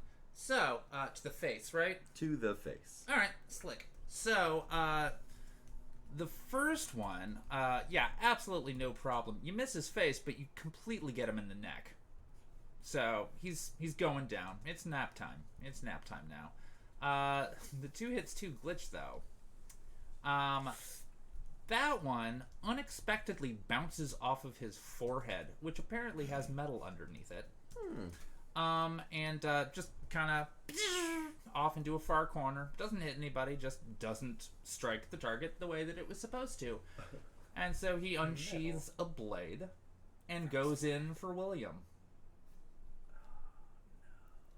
And as he's within range of William... William's fine. And I've already rolled this. Yeah. And I'm like, as he goes into range of William, the little orb just pops up behind the counter. And a little bladed prong just like sort of like Phantasm style, if you've ever seen that horror movie. Also, creepy as shit. And it just flies and embeds itself deeply into the forehead of the approaching ganger before he is able to slash William's neck. Oh, hey, his head is metal. Oh, no, you got this. And then that's when the electric drilling sound starts. Very phantasm-y. Yes. And then he unnecessary. falls to the ground. Very, very dead. Boof. Very, very boof. And it is now Alice's turn. And you see one last ganger getting ready to pair up against Balin. Drop your weapon and you'll probably live. All right. That's Yeah. Balance definitely just like Vocaloid. yeah. Balance just like nodding her head. I'm like, she's absolutely right. She is absolutely right, and she's got kind of like the manic look in her eyes, just like, make me kill you. I swear to God. And hearing the sound behind him, and then looking back at her, he kind of starts to back up a little bit towards the door, which, yeah, actually, I think he could run out of it if it wasn't for the fact that Geist is in the way. Fluctuating in and out of visibility. visibility. Which is probably very disconcerting, because Probably he's not a super mage. creepy after watching everything that just happened. Yeah. So he's the last one, and I think he's gonna run away down the hallway and try to find some sort of escape. What's anybody gonna do? I mean, if I have want that time, mage. I'm Well, just I mean, gonna. you're on the opposite side of the bar. You're as far away from him as you can be. I was just thinking, like, going back around the way I came, such You could that totally I do had vision that. down the hallway just to wait for him. Yeah, you could totally do that. Just in case nobody else gets to it. Okay. I'm gonna say he found the back door next to the kitchen, but you're gonna find him just about the same time he realizes that it's there. All right. And I'm just gonna pre-spend this point of All right, fair enough. edge. I mean, like, he ain't paying attention to you at all, so, I mean, you got a pretty good shot. TFO. He's just trying to... And I'm also gonna take, hypothetically, both shots if the first one doesn't hit. Oh, wow. Super sleepy. Yeah, I don't want him to go anywhere. All right. I just imagine guys kind of leaning down next to Alice. Are you gonna? Can I have that mage? What are you going to do with him? That is 10 hits, 3 You glitches. really want to know? Okay. 10 hits, As he's 3 like glitches. flickering That in first and shot out is of, like, visibility. completely hitting. So he opens the back door and hits him in the Can butt learn so much. for comedic value, and he just falls Where's the out other the one? back door onto his face. Sling the rifle over my shoulder, pick him up by the ankle, and just start dragging him back inside. Like, Before not you- today, friend. Before you drag him inside, I'm gonna go ahead and give him the Biff Tannen treatment, and he fell into the garbage that is outside, Nah. next to the back. You know, it was like it was right there next to the back entrance, or the back exit, really. Yeah. But yeah, and then you drag him in, and you're just like, nope. I close the back door, drag him back into the main room. Like, Mhm. I think you guys lost this. Nice. And this particular fight is over. And thus ends our first little session of City of Thorns. Ooh. We're going to take a short break if you're watching us live. If you're listening via podcast, then you'll just have to wait for me to edit the next one. But we're going to go ahead and take a smart break right here and take care of our business. And we'll be back in about maybe 10 to 15. So keep your britches on. We'll be right back. Buddy.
Hey, everybody.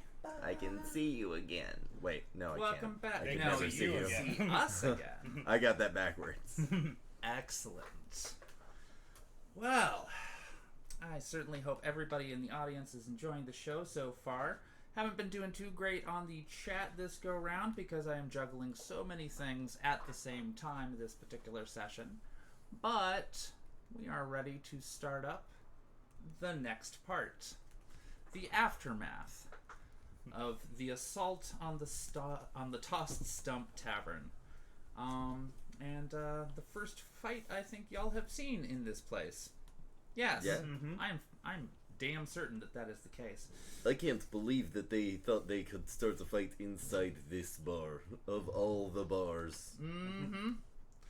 Well, when last our Shadowrunners were together, they had started off their day. Early morning, Titus did his training with Sasha, the artificial sapient, and her holographic interface made for a entertaining training session. And then once everyone else got up, the bar started to get ready to face the coming day, before a Razor gang busted in, attempting to strong-arm Rhonda into joining their forces. She wasn't really having any of that, and after a little bit of banter, a small bloodbath ensued. Fortunately, all of our heroes seemed to be pretty much intact. Not very much damage was taken, as they had a distinct advantage. And as we rejoin our runners, they are dealing with the aftermath of that. So, all of the Razor Gangers having been dispatched or otherwise rendered unconscious, Mistress Balin is tending after Rhonda, who is more than a little shook up, but trying to behave as stoically as possible. Like, killing her ex a few moments prior had not really set in, and she's probably not going to be bartending today. The electricity comes back on, the shaking of the earthquake has stopped, and while magic is still a little bit in flux, it seems to be stabilizing for our magic users, so that that sharp headache they got at the beginning of the tremors has subsided, and they're probably feeling a little bit better now. As the electricity comes on again, Sasha blips back into existence over on the Tridio stage, and quickly asks, "Is everybody alright?" Before she takes a look at the room and goes, "Oh, Well, they aren't. Drek.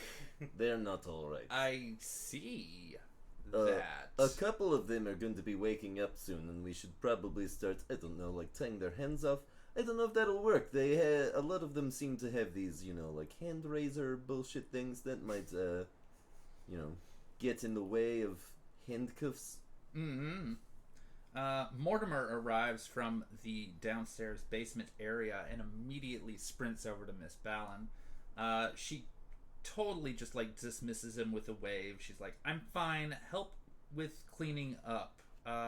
Also with tying these guys up. Wait, am I invisible? Guys, did you make me invisible? I think I can only do that to myself. Nope, they're pretty much just prioritizing order of operations of okay, we haven't had to clean up bodies in a while, so help clean up the mess. Rhonda, pray tell, what shall we do with the living ones? Balin? And Balin's just I got a spot for him. For now. I think Geist wanted one of the mages. I think that's a bit tasteless. I think that we should help our friends and give them gifts when it is easy. I'm not fond of murder presents. Hey, nobody said anything about murder. You're jumping to conclusions, and that's not nice to our friend. You guys told me I wouldn't want to know what would happen to this person. That doesn't necessarily mean murder. There's 8 other things that you wouldn't want to know. I don't want any of those 8 things to happen. God, you're so fucking uptight. Geist is just looking like this I kid didn't- that's denied ice cream. Like, I didn't want them to fucking break into this place and wreck the door, but look, we don't always get what we want. Guys, take one. No. but I can learn so much from him. Balin's gonna interject and be like, I'm taking you to meet someone probably a little bit more knowledgeable than this street scum. This one is here right now. He only uses his magic for one thing, being a nuisance. Wouldn't you rather learn from someone a little bit more experienced? I thought for sure that you were going to say being a nerd. And I was like, what? That's so out of character. And then it wasn't. No. I would completely use my magic for being a nerd. Even more so. Yeah. I suddenly have magic powers. The nerdening shall begin. Oh, no. So basically, like, Balin and, like, Rhonda's kind of, like, out of it. Just, like Balin's taken her over to, like, the main seating area that y'all usually hang out. Because she's like, no, in shock a little bit. Like, wasn't planning on this for her day. Pretty much everybody else is used to combat, so they're kind of a little bit taking it more in stride. But also, they do have dead bodies in their tavern that they call home. Yeah. So it's a matter of, like, what do we do with the alive ones? And what do we do with the dead ones? A story of redemption. There's a dumpster out back. Titus grabs a couple of empty glasses and a bottle of whiskey from behind the bar and sits down with Rhonda and pours her a glass. She graciously accepts, but doesn't really say Yeah, anything. I don't talk to her. That's not what I said. No, exactly. She's just like, Titus knows how to do the I'm not good at sharing thing. But yeah, she is graciously accepting of it. And so Balin's like, all right, how many did you knock out, Titus? I think 4, 5, something like that. Check their faces for darts. That's right. And then it's like, all right, that's 4. Okay, that's 4 plus the unconscious guy next to the front door, so that's 5. I don't suppose you got any more of that mind wipe stuff. Lays? Yeah, you got any more? I mean, if you can make sure that someone, and he like thumbs over at William, hooks me up with another bottle, I've gotten a whole bottle of wine. Okay, I'm gonna hand wave that, and and William's just gonna like fish it out of his pocket and just like chuck it in the general direction of your voice. And I'm gonna say you can catch it if you want to. Yeah, I was just like, oh no, that whole thing goes off. Agility plus agility. What for were we catching. doing? Catching? Why are Yeah, there so so many dead Titus bodies? just like pops the cork on that. Just pops the cork on that, and then just like walks over to the first person, like picks them up by their hair, and just like pours some into their unconscious mouth, like massages their throat a little bit, and then just like drops them such that their head hits the ground again. Nice. And just like does that 5 times. Okay. And then back door, right? Yeah. And just starts like dragging them out the back door and leaving them in a small pile. Alice is awkwardly helping drag them. How far away from the door? I'm gonna say down a ways towards where I saw the far away fire ant sticking through trash. Okay, fair enough. So general area, but outside. Yep. Okay. All right. Score. I mean, I don't want to go far enough that someone might spot us. All right. That's fair. Okay. Cool. I'm also going to take any weapons that any of them have. They have no weapons that are not surgically implanted. I take them. No, I'm just kidding. I'm just kidding. I was going to say, they're going to be quite mutilated when they wake up. And I probably would dead. not do that. No, all of their blades are surgically implanted. They are a razor gang. Oh, I dated a razor boy once. Do they have any like? Are you money? near Rhonda when you say that? Yes. She's totally just like, me too. Oh no! Do any of them have like cred sticks, sins? Yeah, I would like to pat down these bodies. Yeah, I was gonna say. So anything while I'm checking all their pockets. Okay, so you're gonna come up with 3 cred sticks of $7.50 each. Ooh.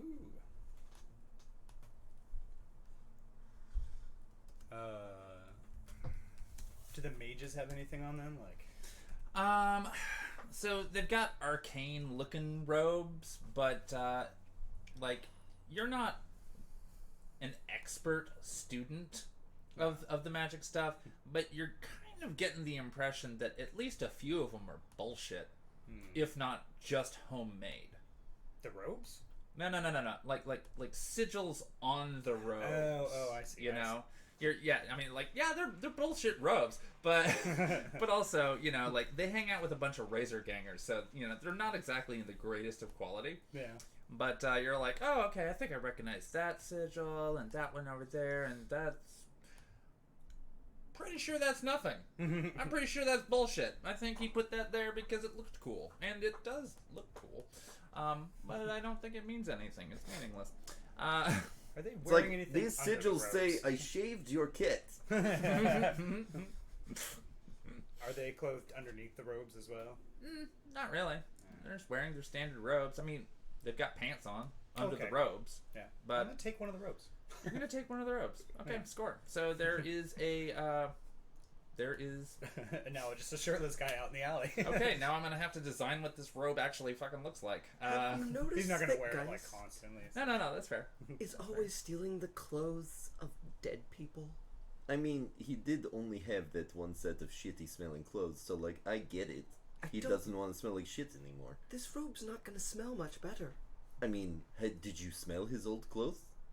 I didn't stand close enough. All right. Well, let me just tell you. I He's bet still you. holding I his bet paper you bag of, 10 like, million the right one now suit of that clothes, robe like- smells better. No deal. It's good because you know I'm right. Yes. Nice. So, while you're taking 5 unconscious and soon to not remember the entire event bodies outside, Mortimer and William and Robbie have moved the remaining not alive bodies into the medical area downstairs for medical reasons. For dissolving in a vat of acid reasons. These are the dead bodies. The dead bodies. Oh, then I don't. Yeah, they're already gone. They're gone. Might I make a suggestion? To who? To whoever's listening, right? You kind of just like to stops and is anybody in the main room. like, wait a second. Mm-hmm. Of our guest, and he kind of like looks over at Titus. These mages might be able to help. I don't think that they can. These are street thugs. I'm not saying Oh! wink, like it's really obvious wink. And Geist literally says wink. I'm fairly certain they have to be alive. Those 5 in the alley are alive. Balin, should we keep one? For what? Maybe just For draw a pint or two off of each of them. No reason to keep one prisoner. Oh. I didn't say anything about being a prisoner. No. And at that moment, which is literally the next paragraph of notes that I had. Awesome. Well, So thanks. That's a segue. I'm very happy that both of you went there. So Svetlana emerges from the basement, and for context in our audience, Svetlana is Titus's former lover, I saw that. who is currently suffering from the beginning stages of the elvish version of the vampire virus, which will eventually turn her into a banshee. So she emerges from the basement and walks past all of the commotion. The bodies are already downstairs. William has started like hanging out with Sasha and is basically all like, pointing out various blood stains around the room. She's like, we're gonna clean that one, and she's like, and we're gonna clean that one and that one on the ceiling. Like, we should probably, just deep clean the whole place. And she's like, yeah, I got it. This is my first rodeo here. So when Svetlana comes upstairs, I'm immediately gonna like rush over with like my coat, like taking my coat off to like block the sunlight because the door's like broken. Yeah. And I'm gonna be like, be careful, there's sunlight. Thank you. And she just like goes off to the left-hand side where there are no windows. Yeah. I like continue covering with her with my coat until we get over there. Mm-hmm. What happened up here? Some gangers got lippy and, well, that's not something you should do in this bar. Okay. A few of them are unconscious in the alley, and I was thinking we should keep one for you. Oh. And suddenly, reminded of her own condition, she sniffs at the air to see if there's any lingering magic nearby, and recognizes that there's a couple of unconscious mages nearby. I don't know that that's really. Are they good people? No. Okay. They're simple gangers. Perhaps we They're shouldn't simple keep gangers one. that kicked in the door. They attacked a door. I don't think a lifelong servitude is in order. Oh. I'm down for borrowing a pint or two of blood of theirs. Oh. Servitude is I not don't- what we're talking about. I don't need a servant at this time. I can retain that. Nobody's talking They about do not need to be converted. No, that's not what I'm suggesting. I'm suggesting you don't get to keep one of them as a blood doll. That's not Oh. what anyone is saying. Oh no. It'll be quick. I wouldn't. I just need to recover my strength so that I can get to my next destination. So we don't need to keep one, is what I'm saying. You fundamentally misunderstand what's happening here. And Titus just like walks away to drag a body back in. You don't need to kill them. You can drink a limited amount. There's 5 of them. Or you could fully drain them and be fine for 6 months. I am against killing them. That's very nice of you. Okay, so I'd like to start working on the door. Appreciate that, guys. I He's don't going see like, why you should take "Sunshine 6 bad." months from 1 rather than 1 month from 5.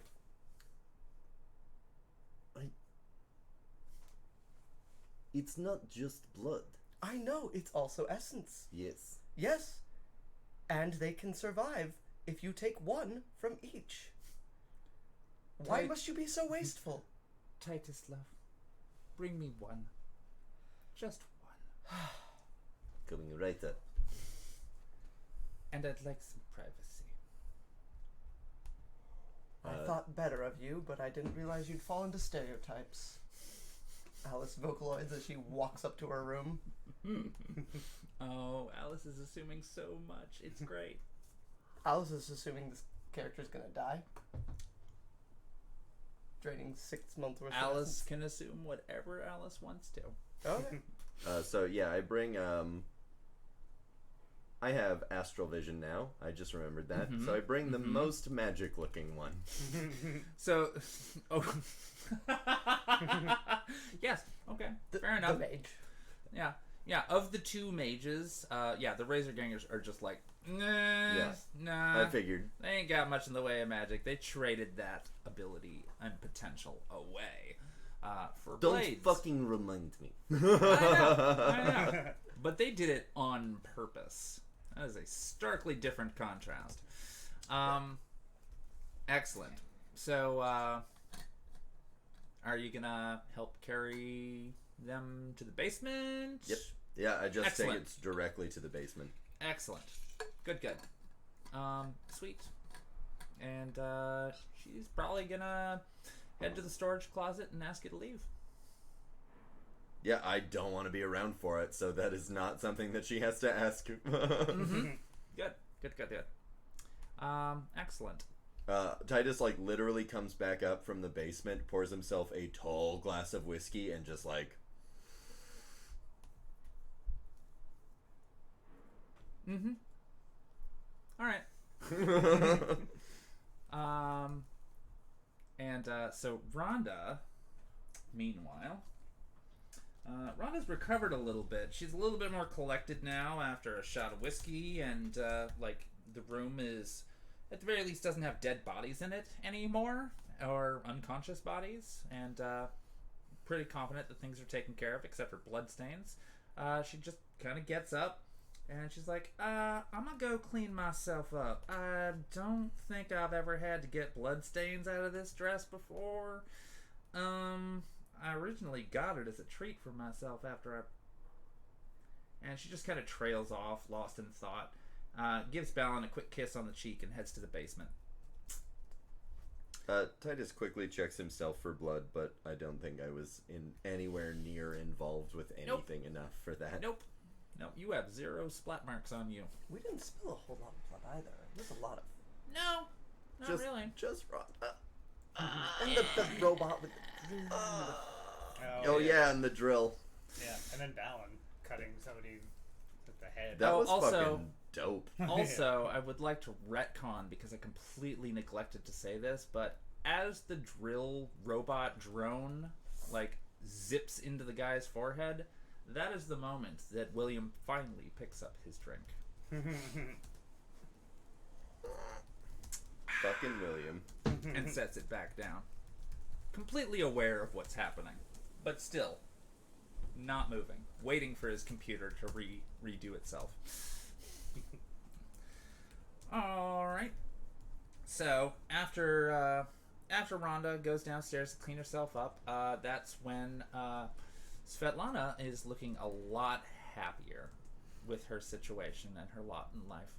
And she's actually one arm carrying the still alive mage, and just kind of chucks him on the floor, and it's just like, I don't know where you were going to put him for whenever he wakes up. Titus does the same, like, grab hair, pour some Lay's wine down his throat, like, massages the throat, and then, like, drags him outside. He'll recover. I'm in my room, so... That's fair. I'm just letting Titus know. Titus is who Svetlana cares about the opinion of. Totally. The most. Alright. Do.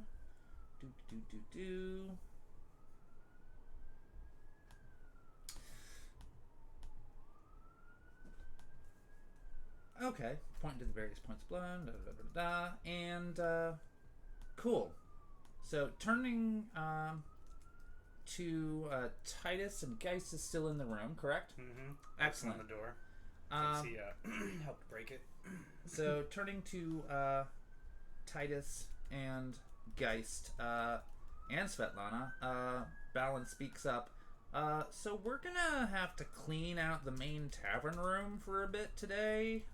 Do a deep clean. Probably get a bunch of drones to take care of this mess. And when she says mess, she's just like very, just like she's very irritated that despite her own actions, they still made a mess. It's their fault that they made a mess all over the floor. That is her attitude about the whole situation, despite her own actions.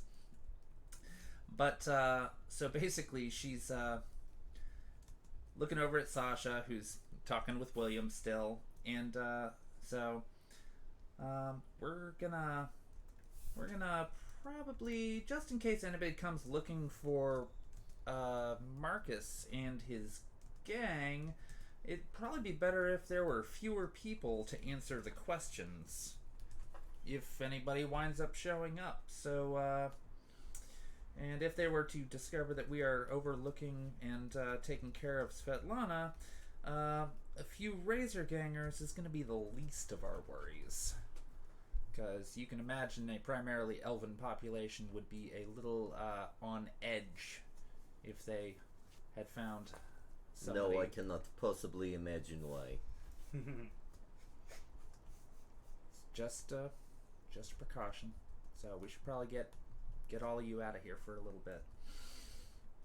Do you have any suggestions of where to go? I do not know the city very well. Svetlana has brought her very, very thick jacket and immediately put the hood back up.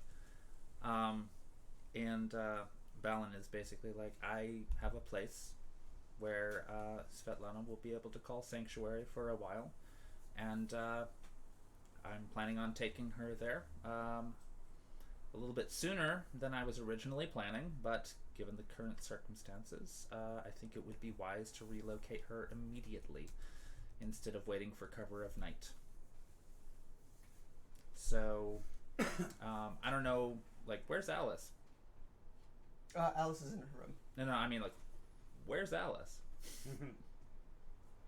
Guys just like points up like, is this a trick question? I was like, Balin's been busy. Yeah.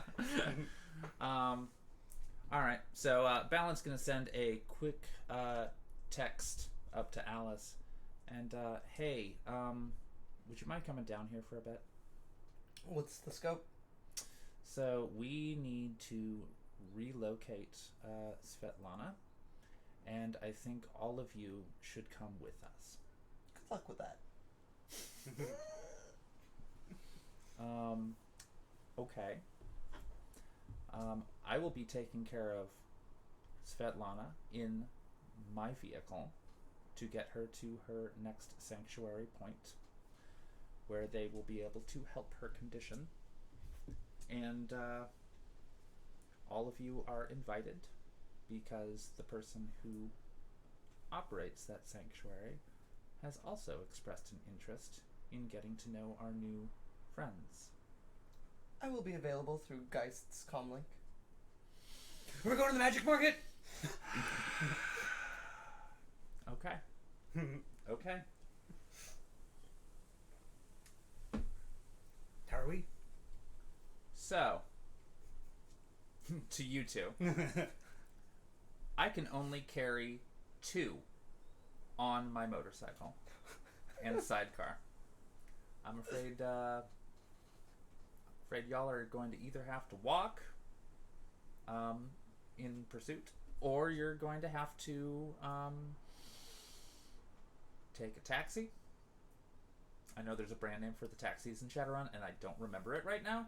I don't remember it. But Just a cab. Pretty much. yeah, some sort of cab. Some sort of cab.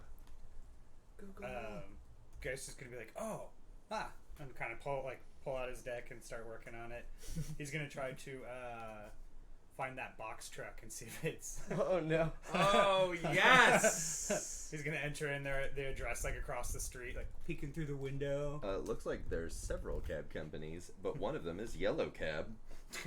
Somehow survives. Star Cab, Blue and White Cabs, Royal Cab, and Combat Cab. Oh, Combat Cab. You're not going to be wanting to like Balance telling him like Combat Cab is probably who you don't want to call right now. We're not trying to draw attention to ourselves. Is that like somebody you call to go into war? Like they give you a ride to the war, the combat? Balin just kind of looks at Geist for a second. Hey Titus, so what is your preferred method of travel? Because I think I need to get her out of here fast. I think that you two should go on the bike, and we'll get a cab. All right, fair enough. And I'm gonna like Balin's just gonna be like, here is the GPS location of where we are going, and sends it to everybody, even Alice. And then her and Svetlana head towards the front door. Svetlana is completely covered, but she reaches out a very thickly covered hand to hold Titus's for a moment. And then let's go. And they get to the front door, and Balin just shrouds them in darkness. So a giant sphere of darkness, and then guides her over to the motorcycle and sidecar. And so you're looking at basically a 3-meter diameter sphere of darkness, presumably on a motorcycle, barreling down the fucking road. Well, I love it. Yeah, so no light is going to penetrate, and Svetlana is doubly shielded. Titus takes a moment thinking about what all has happened and sends a unnecessarily snarky message to Alice. They just dropped off an unconscious, in parentheses, not dead, body in the alley. No response. And proceeds to call a cab. How close is that box truck? Oh, yeah. The box truck we left. I know, but you can still get in touch with it because it was on the driving program. Yeah, I'm thing. pretty sure it probably got collected as evidence. Yeah, probably. But I just imagine guys being like, "Oh, our ride is gonna arrive in 8 days." And then it's like the dots, like boom. After boom. a little bit, I'll just like make the lights flash on my car Okay. and open the doors. Oh. Okay. Can you drive? Yeah. Cool. Message to both of you: I'm driving. Guys just does like the little kid, like, Hmm. driver's seat. No, that's like Titus was going towards the passenger seat, and as soon as I'm driving comes in, he sits down in the driver's seat. Oh no! Like the driver's seat door doesn't open; it's the back two doors. Yeah. I mean, you I can can crawl just up to. I can't I was stop gonna you from say, No, crawling. I crawl up to the driver's seat. Yeah. I'm just imagining both of you going, shotgun, wait. Driver's seat. I'm like, oh, he beat me to it. I imagine us fighting like children. Yeah, trying no, to no, like no. crawl into the... And then Geist just poutingly just takes the shotgun, like, yeah, shotgun. Fine. So we both climbed up front. yeah.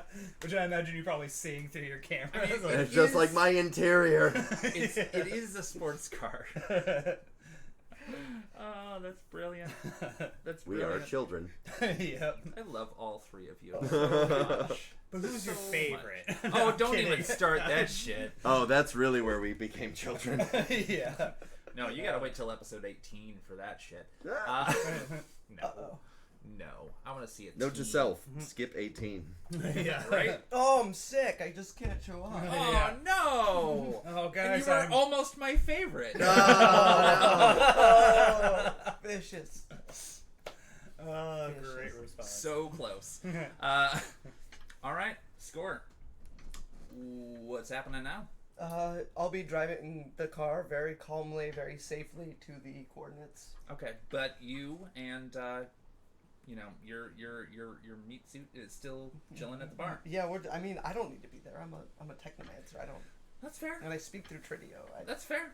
No, it's totally legit. And apparently your car has awesome skills. So I love it. It's my little baby protagonist. That's what I named my car. Exactly. And now the Protagonist. name of your car makes sense. Yeah. I'm pretty sure that she's married to the car. Probably. I do talk about my wife quite mysteriously quite a bit. Yeah. And you care way too much about this car. Pretty sure the car is your wife. Bing. Makes sense. We're theorizing about this in the car where you can hear us. Yeah. I'm not Fantastic. comment. Guy's is like, wait, we need background noise, and just starts pushing buttons on the radio. Alice, could you put on the radio, subtly recognizing that you could hear us the whole time? I put on the radio. 'Cause fuck it. What station? I put on a Russian station. All right. Titus grins. Yeah, I'm gonna say you probably put it onto Johnny's playlist for Titus. Yeah. Um, It's sort of an apology for sulking. Like, the The gang are Diva lit. Sock Radio. That's fair. That's fair. Okay, score. And so you head to the destination. I'm gonna go ahead and say you arrived without incident. Yay. Yeah, I mean, like, honestly, you're at 168th and Southeast Division. You hang a right on 82nd Street, and you just keep going until you get to Northeast Sandy, and then you take another right, and then you quickly park off to the right-hand side in a shady, overgrown tree area. There's a very nice parking lot. It is completely covered with trees. Just to be petty, I open the back 2 doors of my car and leave the front 2 doors locked. Yeah. Nice. Guys is like pulling on the door like, come on. Because you have the child lock enabled, of course. Titus grins really big, like directly into where he thinks a camera is, and just goes, "It's your interior." Alice doesn't take chances. Yeah. She opens. No, she just unrolls the window. Oh! So the top comes down. Oh yeah. Okay, yeah. Yeah. It's like you can jump out. Titus makes a scene of putting both boots on the driver's seat on his way out. Oh, I earned that. I like that Titus has completely forgotten about the minibar. No, Titus has, so we don't need to comment it. No, I'm just saying he did that entire trip. Yep. Because Balin's just like, what? Yeah. So anyway, it's I don't know nice. that Titus even knows that there is a minibar. Oh yeah, we you didn't weren't in the record car. those Yeah, I sessions, wasn't in the car. So No, I don't know. it was Geist and Balin that were in the Yep. Yeah, Balin loved it. Protagonist. So when you get to this parking lot, it's all but pretty much abandoned. There's an older style car, and by older style I mean 2040s style vehicle. And it's blue. Like, you can't really pick out the make and model of it because I haven't done that research. You do Shadowrun lore. I was like, what kind of vehicles were available in 2040? I don't care. Point is, you do see Balin's motorcycle and sidecar, and did you park near it? Yeah. Okay, score. There is a very obvious path leading deeper and deeper into the woods. I follow it. Yeah. Excellent. Both of you. Yes. Yes. Okay. Also, I would say, just for future note, that I did not bring the rifle, because that would have been weird. Yeah. So I just have kindness and whisper. Okay. Good. No, that's a good retcon. So you follow this path, and you're getting, like, it's amazing because it's really the middle of the afternoon, but the tree cover in this area is so good that eventually sunset will allow some sun to come into this area, but here it is, the middle of the flippin' afternoon, and you are walking in perfectly enjoyable shade underneath all of these trees. And as you follow down the path for a little bit, you come to an opening. And off to your left, there is a modern, kind of community center kind of a thing, information hub of a building nearby. Directly in front of you, there is it's a very ornate, kind of old world style church. It's well taken care of. Despite the fact that you can't quite tell what denomination it is, or, there's so many potentials on the planet at this point that it's just who knows. And then there's a very large, shallow cave off to your right with an altar in it and public seating with wooden benches, and there's a handful of candles that are lit. But in between the church and the cave on your right hand side, you can see that there is a large shaft that goes all the way up the side of a cliff face.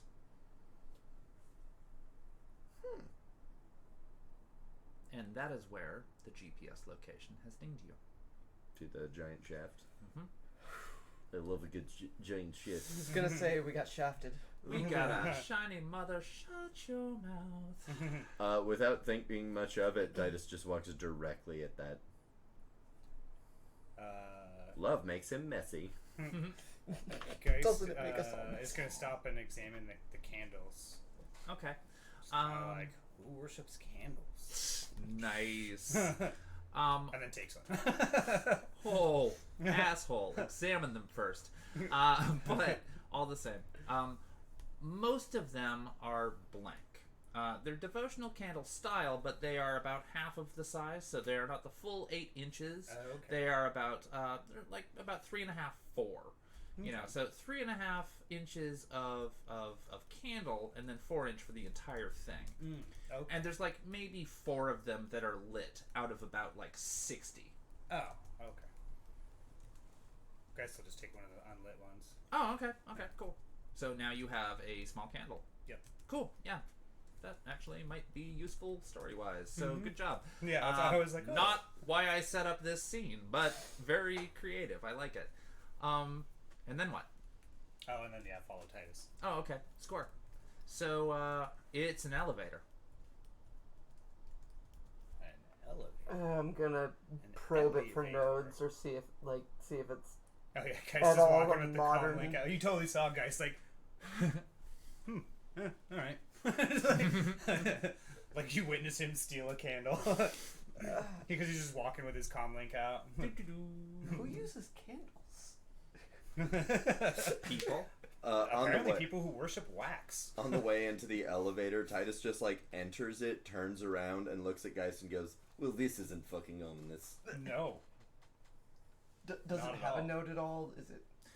This elevator, while it is functional, is not connected to any sort of digital thing that you can really get a bead on. It's not matrix connected. It's an old world style elevator functioning by pure levers, pulleys, and electricity. That's it. I'll speak through the comm link and just say in my Vocaloid voice, "This elevator is ominous." I just said that it's not. Oh, Geist is gonna step in and close the door and, like, just look for a button to push. y'all gonna die. No, I love the Titus being sour at you thing. Because he's still not willing to be, like, mean. All of you are children. But he's also a child. Alright. You can do anything in that elevator? I'm looking press for a button to push. button. Oh yeah, there is 2 options. Up and down. There are no floors in between up and down. I send a message to Balin, up or down. I don't think there is a... I think down is when you're at the top. And I think we're at the bottom right now. You get no response. Might as well try down just to see what happens. Yeah, I tried down. Nothing happens. See, here I was thinking there might be a basement? Yeah. Because vampires? Up on top of the cliff, where there is no tree cover, seems like the wrong direction. Also But- the obvious one. I press up. The elevator starts going up. Yay. They should have brought my rifle. This would be a very good sniping spot. Son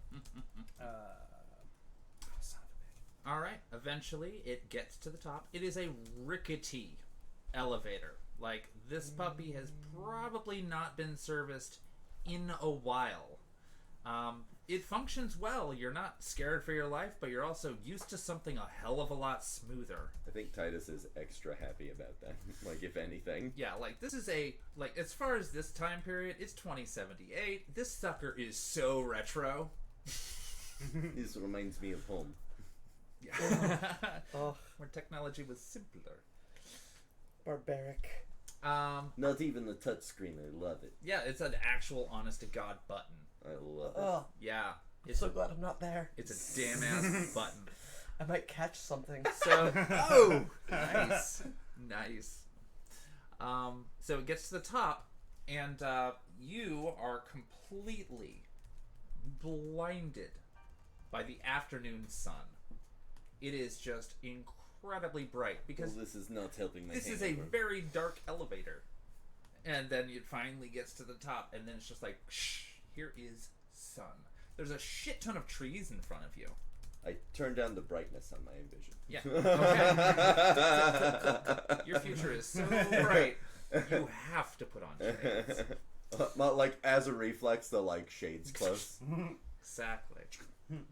And there's a path in front of both of you, and it is approximately, I want to say 20 meters until the shade starts again, and you will be able to see better as you get closer. I just walk ahead. Like Titus, like has it in his head that this is a secured area, and is just like going ahead. Like, I'm gonna get to my fucking my baby. So off to your left, as your eyes adjust going down the path, you can see a very large, immaculate observation deck. It is a building built onto the side of the cliff face that is just surrounded with glass. And there's a door in the front, and you can go into it. And there's some, like, you can kind of see into this glass building on the side of a cliff face that there's some chairs in there and some sort of statue. But that is not the direction in which you are heading. You are headed towards the woods, where it is a little bit darker. And by a little bit, I mean a lot of it.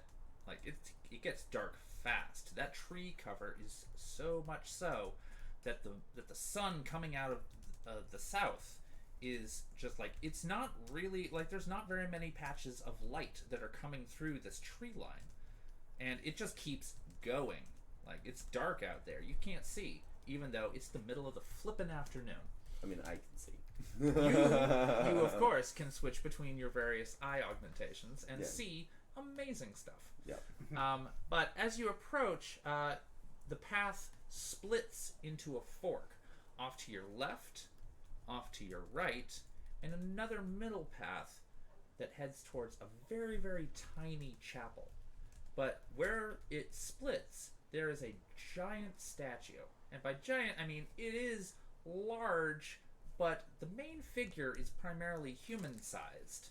There are various animals that are also part of the statue around him, just kind of like looking up at him. But the entire statue has been overrun with like vines and just like leaves and trees and rose bushes and thorns. But you can tell that this used to be a pretty important part of wherever you are. There's a light on in the window of the chapel. I'm gonna send Balin a message. We reached a fork in the road. There's no response. And then when there's no response for a bit, Titus closes his eyes and tries to commune with his coyote mentor spirit. All right, which way do I need to go? What are you asking me for? Nice. Even better. Geist, are you going to do anything at this point? I guess just kind of look around. All right, score. Yeah, he's kind of just more taking in the How sights. are you looking around? He's probably going to switch off and on between like viewing the astral and then viewing like regular. Okay. In regular view, you're going to be able to take in that this is a really pretty, like this is a forest in the middle of a mega city, you know? Like, there's, like, fucking buildings downtown that you've seen that are just, like, these monolithic structures. And then here's this area that you had no idea was even there. It's just like this oasis that is just surrounded by technology. You cannot see or interface with anything around here. Wow. There is very little technology, and it's just like hidden within the heart of the city. Like an elevated kind of forest grove thing. I know there's a It is not in Forest Grove, by the way. No. Thank God.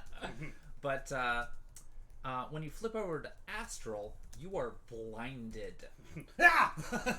It is way too bright. It is way too green. There is way too much happening here. But when you flip back away from Astral, it looks very calm, very serene, totally fine. It's like when you like walk in from being outside in the sun, you're like, oh, I can't see anymore.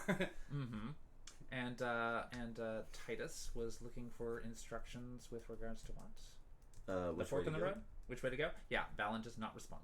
No, but I asked the coyote spirit. Ah, the coyote spirit. That's right. Thank you. So, you hear a small chuckling in the back of your mind, but you do not hear it with your ears.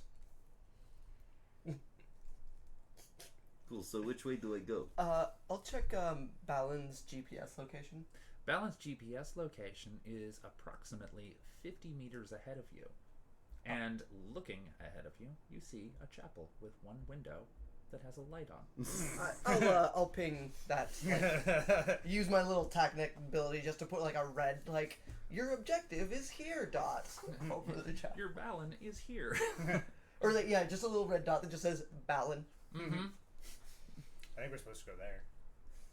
Partially to myself, partially to the coyote. Could you just not ruin one thing one time?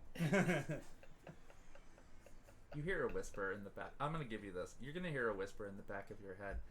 You have gone where I don't dare to go. Ooh. Oh no.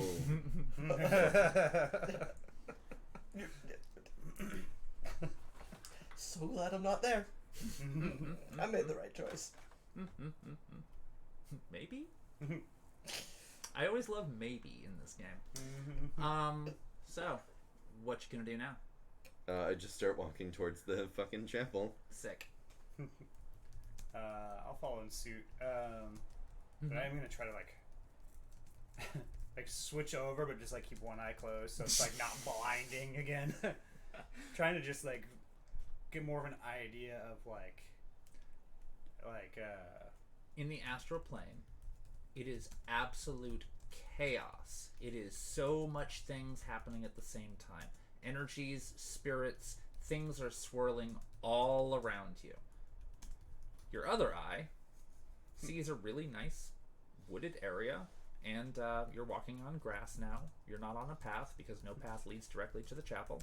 You've just got two roads that split, and then there's a chapel off on the grass. You know, there's no beams of light coming in. It's just very serene. That's about it. And then you flip back over to your astral vision, and it's just like, oh my god, everything is happening. Everything is happening. Everything is alive here.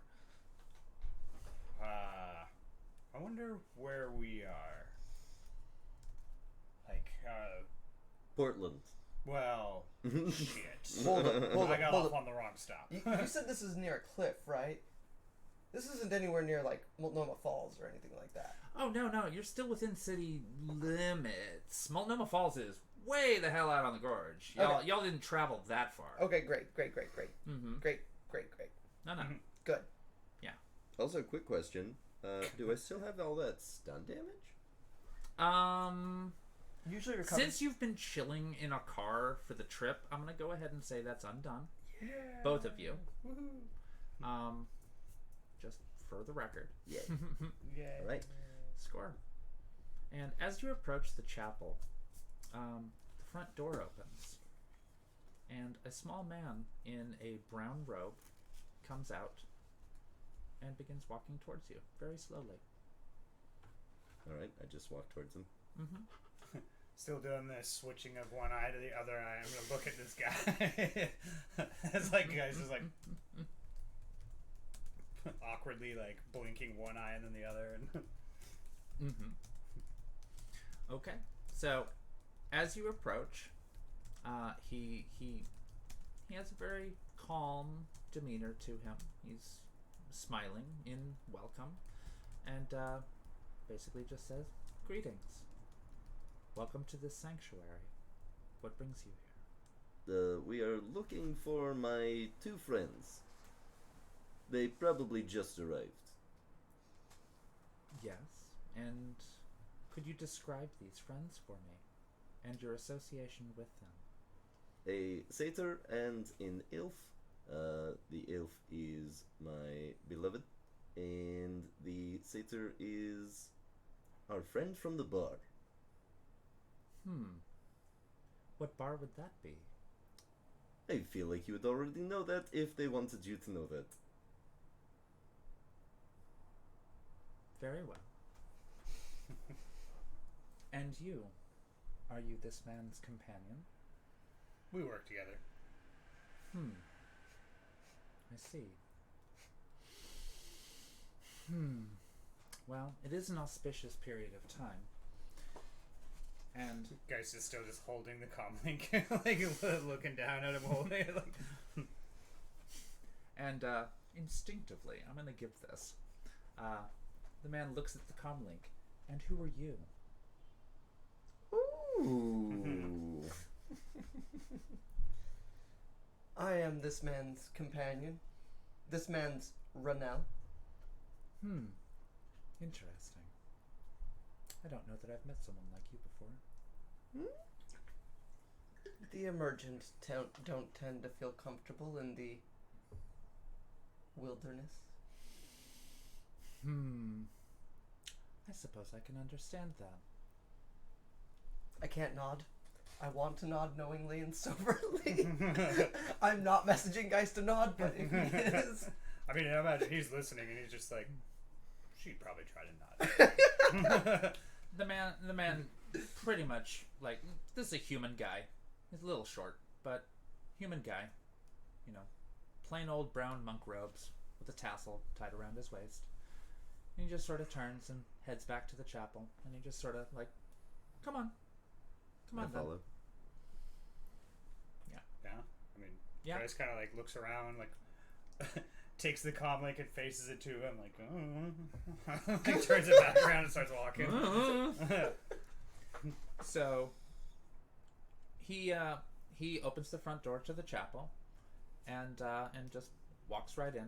It's a very tiny building. Like this is a chapel that is generally speaking built for maybe 2 or 3 monks to worship in at the same time. Like it is very small. You know, that there's not a huge carrying capacity to this building. And inside, on a cot, is Miss Balin. She is unconscious and resting in this cot. And in a small stool next to the main altar, there is Svetlana just sitting there watching over Miss Balin. What happened to Balin? Oh, she used her darkness the entire drive over, and when we got to safety here, she just collapsed. I think she overexerted herself on my behalf. It seems like her. She's fiercely loyal when she believes in something. And the monk is just kind of like, yes, I needed some help, but we managed to get her in here. Miss Balin and I have been associated with each other over the years, and she asked if I could assist with Svetlana's situation, giving her a sanctuary so that she would not run afoul of the local authorities. It is the very least I can do to share this sanctuary. And Do you have anyone else here getting sanctuary? there are a handful of people, and he kind of motions to the back of the chapel. There's a small window, and you can see there's another building. Like it's a complex of a building, so it's just like 2 stories, brick and mortar, about the size of a decent sized small town middle school. You know, still completely covered and surrounded by trees. And he's just like, no, we take in all kinds, and provide them with what they need for as long as they need it. And you know, this is just what we do. It is my day to be the greeter, and since I am friends with Balin, I made sure that I was available when she was scheduled to arrive. It was a little earlier than I was planning today, but I made sure by taking the entire day for this. So you mean there's a lot of people here with the infection? There are a few with Svetlana's current condition, but most are on the run and just need a place to stay that is safe and outside of the normal channels of local authorities. We have a vetting process, and we are associated with numerous groups around the city that we have found to be trustworthy and worthy of consideration. We do not let in just any renegade or recluse. But we do try to help when we can when someone is in genuine need.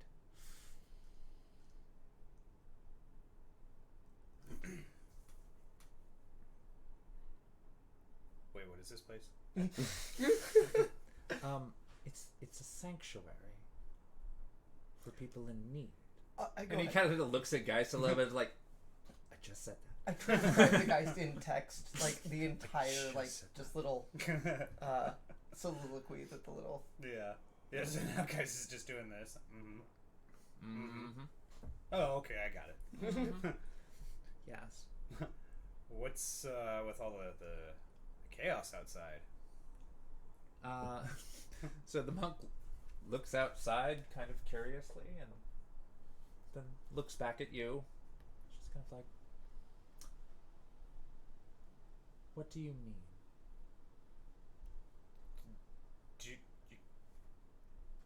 What do you mean? What do I mean? Can you not see that out there? Titus? I'm Does just- it the appear to door's be open chaos and it's outside? like quiet, like. Titus kind of looks at Geist with like an eyebrow raised, and then does like a quick visual sweep of like all of his different vision modes, Okay. including his newfound astral. Well, astral vision is not one of your modes, but it is something that you can take a look at because of your status. As you still have some essence, and that's good. Yeah. I like it. So you flip through all of your standard mechanical, technological X-rays, all of the shit. You look through all of that. You don't see anything really out of the ordinary. And then you flip over to Astral, and then you see the swirling mass of green chaos outside. About the only place that you do not see all of that swirling mass of chaos is around the building that is housing the other people, and in the room you're in. It seems to be relatively quiet, as if it's the chapel is the eye in the middle of a swarming storm of magic. I think my friend is referring to the astral field. Oh, yes. I always forget that not everyone can see that. Yeah. Yes. Well, not everyone can see it, and I was not aware of your abilities, so I did not wish to assume or alarm you by acknowledging it. But yes, there are some who would interpret it as chaos. But one must know what you're looking at before you can define it. So you're saying it's a regular occurrence? Beg to differ. That's not how language works. This is simply how things are here. Text. But it is very peaceful. All right. In the back of your mind,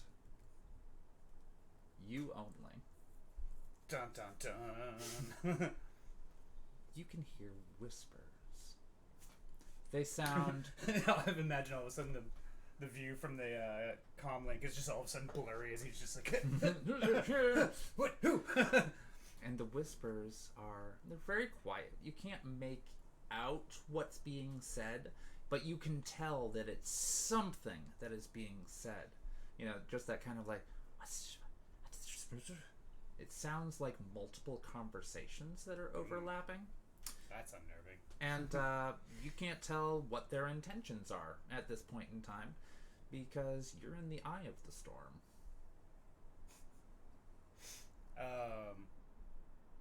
Does it get like louder the more like so Geist is gonna walk towards the entrance? Does it get louder? Yeah, a little bit, but you still can't tell what it is. And kind of just poke his head out. Mm-hmm. Shh! Like close the door. Sorry. So when you tell the outside, the general outside to shush, you begin to hear the laughter of children. Yeah, Oh. that's even more unnerving. Uh-oh. Yes. He kind of like just slowly closes the door. Mm-hmm. To be clear, through the comm link, I don't hear any of this shit. No, you don't. You hear You see none your of guy this go, shit. shoot as loud as he could. Mm-hmm. Text message to Titus. Is Geist okay? Is Geist ever okay? Fair point. To see, he walks back to the little man or the greeter. The monk. Yes. Yeah. I was like, that's more rude, but yeah, the monk. Sure. Walks over to him and he's just like, what's caused all this? Why is this? What has caused what? The swirling green energies, the whispers, the laughter now. The very dense shade. Well, the dense shade, to answer your question first, has been here for well over 200 years. This place has always been, before it was a sanctuary, it was kind of a nexus point for spiritual energies. It's always been here. It just has undergone several different incarnations of ownership, I suppose you could say. Those of us who have taken care of and recognize this ley line of importance as being worth protecting.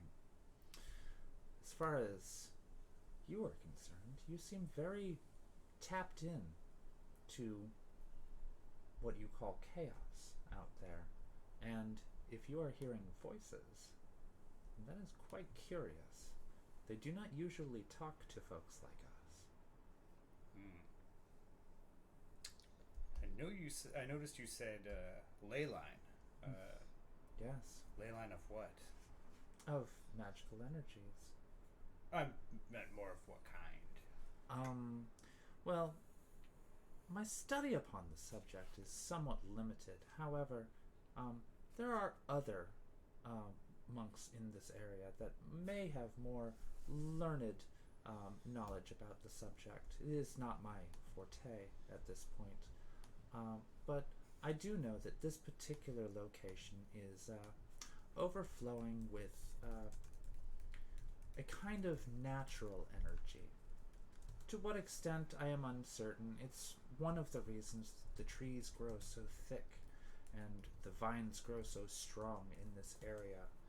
And it is why this place is simply holy.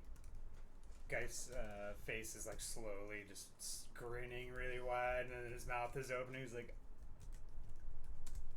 He's just having a happy fit. Yeah. just quietly like shaking in excitement, like. The whispers are starting to grow louder in the back of your mind. He still keeps looking at the door. Regardless of where you are in this chapel, the voices are calling out because they register that newcomers have arrived to this area, and they are very interested. No.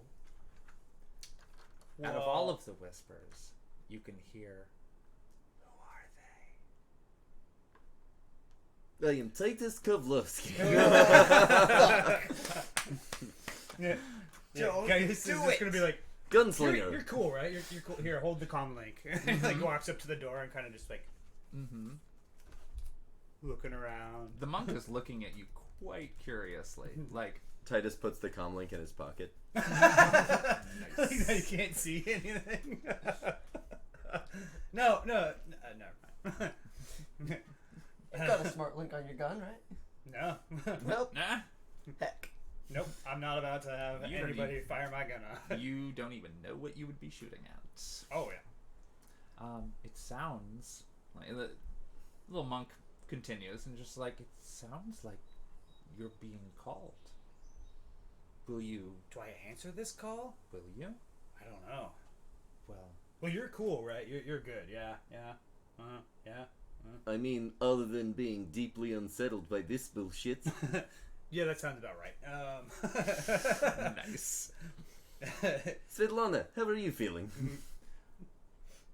I'm actually doing quite well here. They seem like very polite people. If Svetlana's fine, I'm fine. All right, good. She kind of smirks and just like appreciates that. I mean, also Balin a bit, I guess, but she'll have to wake up first. Balin does nothing. The monk continues, like, well, the resting place, the court of these spirits, I guess you could call them, not my forte. you can find it if you did you see the statue in the center with the fork in the road? Yes, with the animals. Yes, of course. I thought he just made a park or something.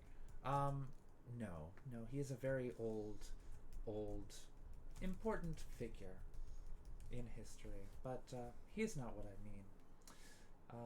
If you go back to that fork and face the statue, take the right-hand path until you find a labyrinth. It sounds like they want to speak to you. If you walk into the Sealy court, I'm leaving. Yeah, I was like, would he actually? Yeah, I'm gonna straight up, like, just send a text. I know I'm in the pocket, but I'm still gonna send a text message. Don't do it. Y'all don't even know. That's why we don't do it. I love how often the runners assume they know where this story is going. It's wonderful. So... Geist is kind of like doing this, like, contemplation, like... They don't oftentimes speak. They really do not speak to folk like us very often. Okay. Well, I guess I'm gonna go. I just kind of walk out. God damn it. God damn it. Yeah, because you're pretty much now mute to it. Yeah, I can't do shit about it. Yeah, you can only text Titus. And... Okay. Titus, don't let him go. Titus, don't let him go. You're not my fucking boss. Titus, what are you doing? He's over I'm sitting down with Svetlana. Oh, for fuck's sake. Okay. All right. Then we're gonna have a moment with Geist then, because things are pretty chill in that chapel. I would say with the one thing that would get me out of that room is if the coyote was like, "Hey, what's up? No, but you should go out though." Yeah, no, you should follow him. Like that would be about the one thing. Well, it just so happens. But you do not see the coyote. It's just a voice in the back of your head, going like, "I can't go there. You can." And that's it. Svetlana, are you alright if I leave you for a moment? Oh, I'm fine. This Alright. is a very safe place. I'm gonna go follow my friend to make sure he doesn't, like, fuck a tree or something. I was more concerned about him falling off the cliff, but yes, I suppose that's a concern as well. Honestly, he hasn't really fallen much. He also hasn't fucked many inanimate objects. I'm just jumping to conclusions. You do have an imagination. And he heads out to follow Geist, apparently. All right. Are you going to catch up with him before he gets out of view? I'm gonna say I'm gonna leave, like, a little bit of space between us, just so he's always going first. Okay. Fair enough. But, like, I'm definitely keeping eyes on him. Okay, good.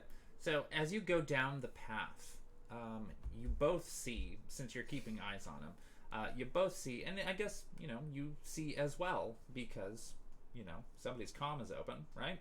Still? No, It's I'm in the my pocket. I don't Really? That's fucked up, Titus. That is fucked up, Titus. I didn't do that on purpose. I didn't know it was gonna happen. I was just being Titus. That's fair. That's fair. I can hear, though. Oh, okay. Good. Good. That's enough. One of these days I'm gonna find a back door into Titus's eyes so I can see what the fuck he's doing when he's doing stupid shit. Oh, that'll be an I interesting kill day. you. That will be an interesting You day. did what? Kept you alive? So, as you're going down this path, you see shrines along the path. Like on the left-hand side, on the right-hand side, on the left-hand side, and the right-hand side. And each one of them is a representation of, like, a holy goddess mother figure from some culture around the world. Like, you come to the first one, it's just like, this is the Philippine representation of this goddess. And then you go, the next one on the right-hand side, it's like, this is from southern, South America, interpretations of this goddess figure. And on the right, like, etc. It keeps going. And then the very last one is the European version of this motherly goddess figure. And Then there's a small clearing. A little bit of light is sprinkling in at this point, and you see a pond, and on the far end of it, shrouded in darkness, there is a stone circle that the path leads to. It's approximately, I'm gonna say 5 or 6 meters in diameter. Ooh. And it is completely surrounded by trees. It is very dark over there. Okay. Yeah. So yeah, pretty much Geist is just keeps like switching to the astral view. Mm-hmm. And the astral view of that particular stone disc is a swirling pattern. It is the nexus point of all of the chaotic energies that are surrounding you. It is the most brilliant shade of green. It is probably one of the most beautiful things that you have ever seen, but you can't compare it to anything beautiful that you've ever seen before.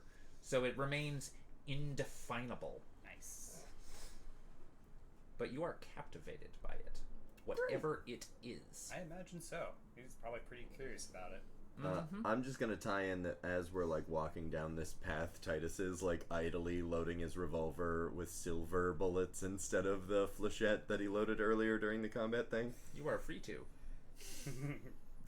You are free to. Excellent. So y'all approach? Question mark? Yeah, Geist does. No. As soon as he kind of like gets to the disc, he's gonna just kind of be like, "Hello, Mm-hmm. hello." When you get to the disc, you can see that the stonework beneath your feet is actually an intricate path. It is a old 4th century labyrinth. 4th century. It is old. Yay. At the very least, it's in the style of something that old. Okay. It may be a hell of a lot more newer. You don't know. But the point is that this place is a hub for fucking magic, and it is also another eye in the storm. Okay. Yep. Is Titus there yet? Yeah. Again, keeping a little bit of distance behind Geist. That's fair. Okay.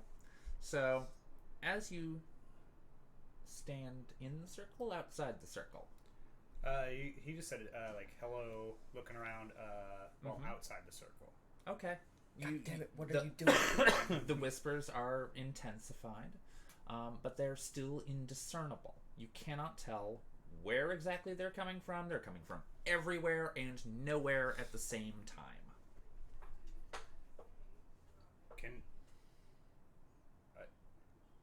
Do I go in?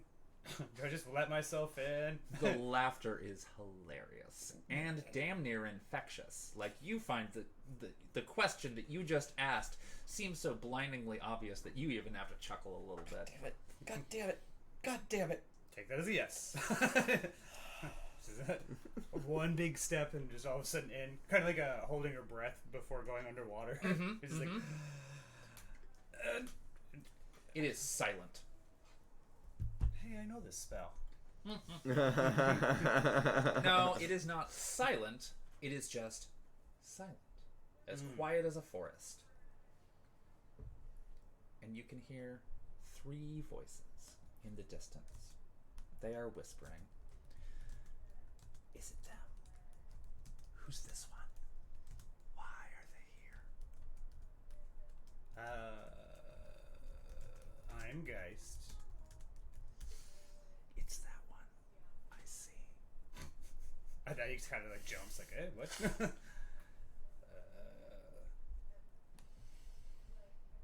Who are you? We have always been here.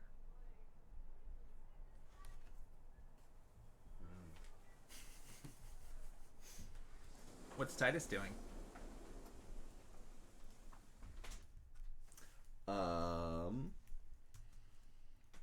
Can I hear Geist? Are you paying attention to the astral field? Yeah. Yeah. Then you're noticing an awful lot of sound around you. You're not really hearing what he's talking about because you can see that there's a shit ton of noise around you. Gotcha. Going back to like the regular plane, can I hear him? Yeah. Totally. He's talking to thin air. Hey, Geist, you doing all right there, buddy? Am I actually able to hear him? You can hear him. No. What? Oh, hey, you followed me. Yeah. Who you talking to there, buddy? I don't know. I'm trying to figure out who. They just said they've always been here. All right. So, do you got like a name? We have many names. They have a lot of names.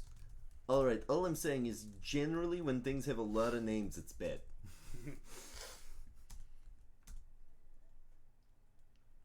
The devil had like 8 names. But How many did God have? Thousands. I was gonna say 7. I was gonna say, way like- off. 1. God. The big G. Yeah. The big G. Abba. Yeah. No, that was a band. Never mind. So as you two are No, I think you're right. bullshitting over here, guys, you can notice a rustling in the leaves somewhere behind one of the trees. Approximately 15 meters off to your forward 11 o'clock. Okay. He's gonna just And kind of. then you notice another one at your 3 o'clock. If it's Oberon, I'm shooting him. Nice. And then another one at your 9 o'clock. Are you? Is Titus in the circle? With I Geist, or- am not. Nope. Most F totes not. Real specifically not. I'm vaguely convinced it might make you a vampire. Yeah, Geist is gonna just kind of like kneel down on the ground and kind of just be like,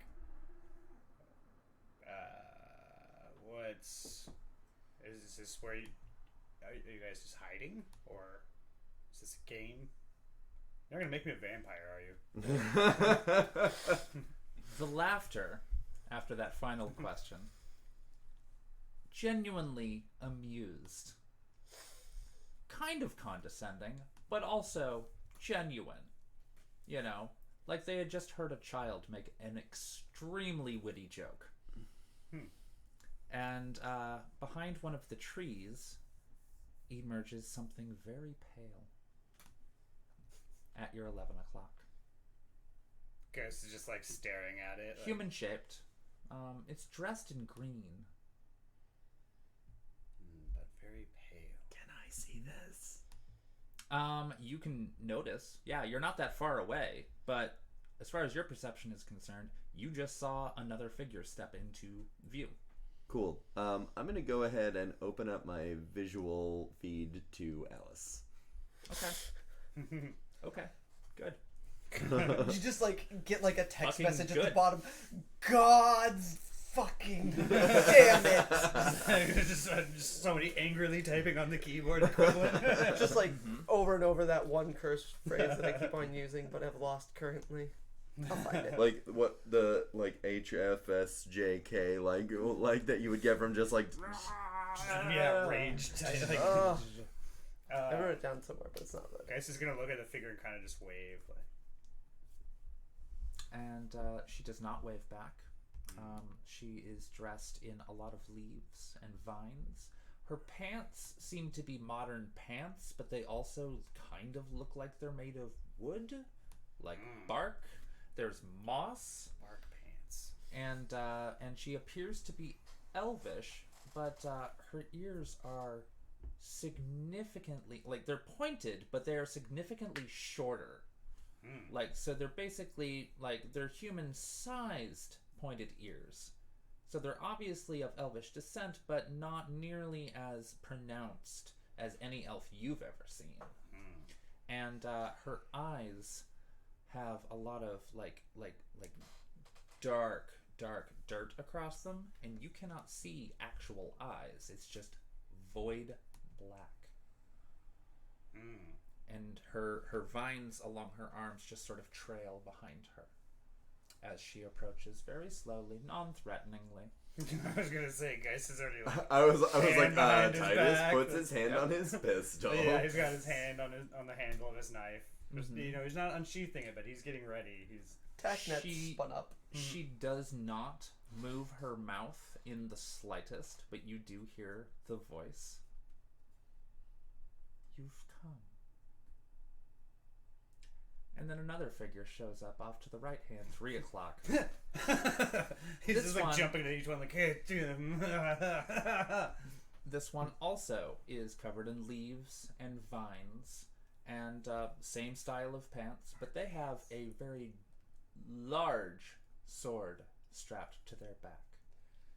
And they make no movements towards picking it up. They just casually walk into the labyrinth. Yeah, definitely spinning up that tacknet. Yeah. Not that it's gonna help much. I only have one sensor. And then over at your 9 o'clock, the third figure finally appears, just as deathly pale as the others. No eyes to be seen, dressed and wreathed in green and vines and wooden paints. Subvocal to Alice. Mm-hmm.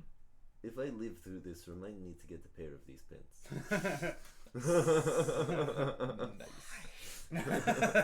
Why? Okay, reminder set. Like the little Like, all right. Bing. You have a reminder set for If you live through this. Yeah. Literally tracking a biomonitor, and you're like, Don't send this message if my heart stops. If dead, don't send. bother. It's like the last thing that you see, like bing, reminder. If buy wooden status pants. dead, do not send. And so all 3 of them have entered the circle. None of them move their mouths in the slightest. But Titus, how close to the interior of the circle are you? I would say I pretty much stopped as soon as I noticed that there was a circle, so it would be like kind of towing the edge of it. Okay, cool. So very close to the edge. Only you hear this. Bring them all in. Why? Because she wants to speak with you. their mouths aren't moving? Nope. Can I hear this through the comlink? Nope. It is psychic only. What? And Geist is the only one inside of the circle. Oh, okay. So none of us hear this except Geist. Exactly. Yeah, guy's kind of like not really trying to take his eyes off any of the 3. They say they want you in the circle. Oh, that doesn't sound like a trap at all. I mean, we could get wooden pants out of the deal. Don't do it. Printed in the box. I can't see any of this. What's really convenient is someone telling me what to do, which I will now do the opposite of. It's really going to move the story forward. Oh, for fuck's Plus wood sake. pants. Like the moment you said "don't do it," like 1 foot in the circle. All right. I think Alice is learning a thing. Also, you might be the only surviving member. Also, I hope that you get along with my troll Your backup MMA character. fighter. Oh, you have a backup character already. Yeah, we talked about it in the chat. Not very much, but I do remember now. All Yeah, right. There's gonna be a whole troll. So wrestling as team. you step in, the one off to the 3 o'clock of the circle kind of sighs, just like, I wasn't expecting you to be the second one. And the one at 11 o'clock is just like, they're not all here. She will be displeased. And the one at 9 o'clock says, it doesn't matter. Enough of them are. Can I have my comlink back? I'm gonna take some pictures before we Titus, die. like, not breaking eye contact with them, just, like, takes the phone out. Just yeah, still we're both just staring at them, but like Jesus fucking, what It's is a that? really touching, like, the end of Fight Club style moment. Oh, that's not good. yeah. De La Ra, what is... Shit. Technically, they are all here. Pointing at the comlink, looking up at these 3. The laughter kind of sprinkles in. It's just like, close enough. Fair enough. She won't be pleased. that she will be sorry here. if I got you killed. He just leans over, like loudly whispering that to you. So the wind starts to pick up, and leaves start rustling around. They remain absolutely motionless. They are at the 9 o'clock, the noon, and the 3, while y'all are at the 6 p.m.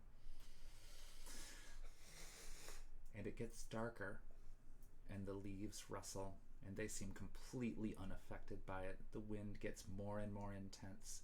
And those of y'all with astral projection, or astral viewing, will be able to tell that the chaos of all of the magical energies has come full stop. Everything stops what it's doing, except for a very bright, shining light directly at the noon of the circle. And the 3 excitedly whisper, "She's finally here." And that's where we're going to end. Motherfucker. Massilia tis Sahara. Yeah, guys, just gonna look at the big guy with the sword, like, is she nice? Yeah, it's more or less the meaning of. I guess you'll find out. I mean, it's will. kind I'll of- have to wait. In about 2 weeks, I would like to thank all of you in the chat who have been listening to us do this live. Thanks.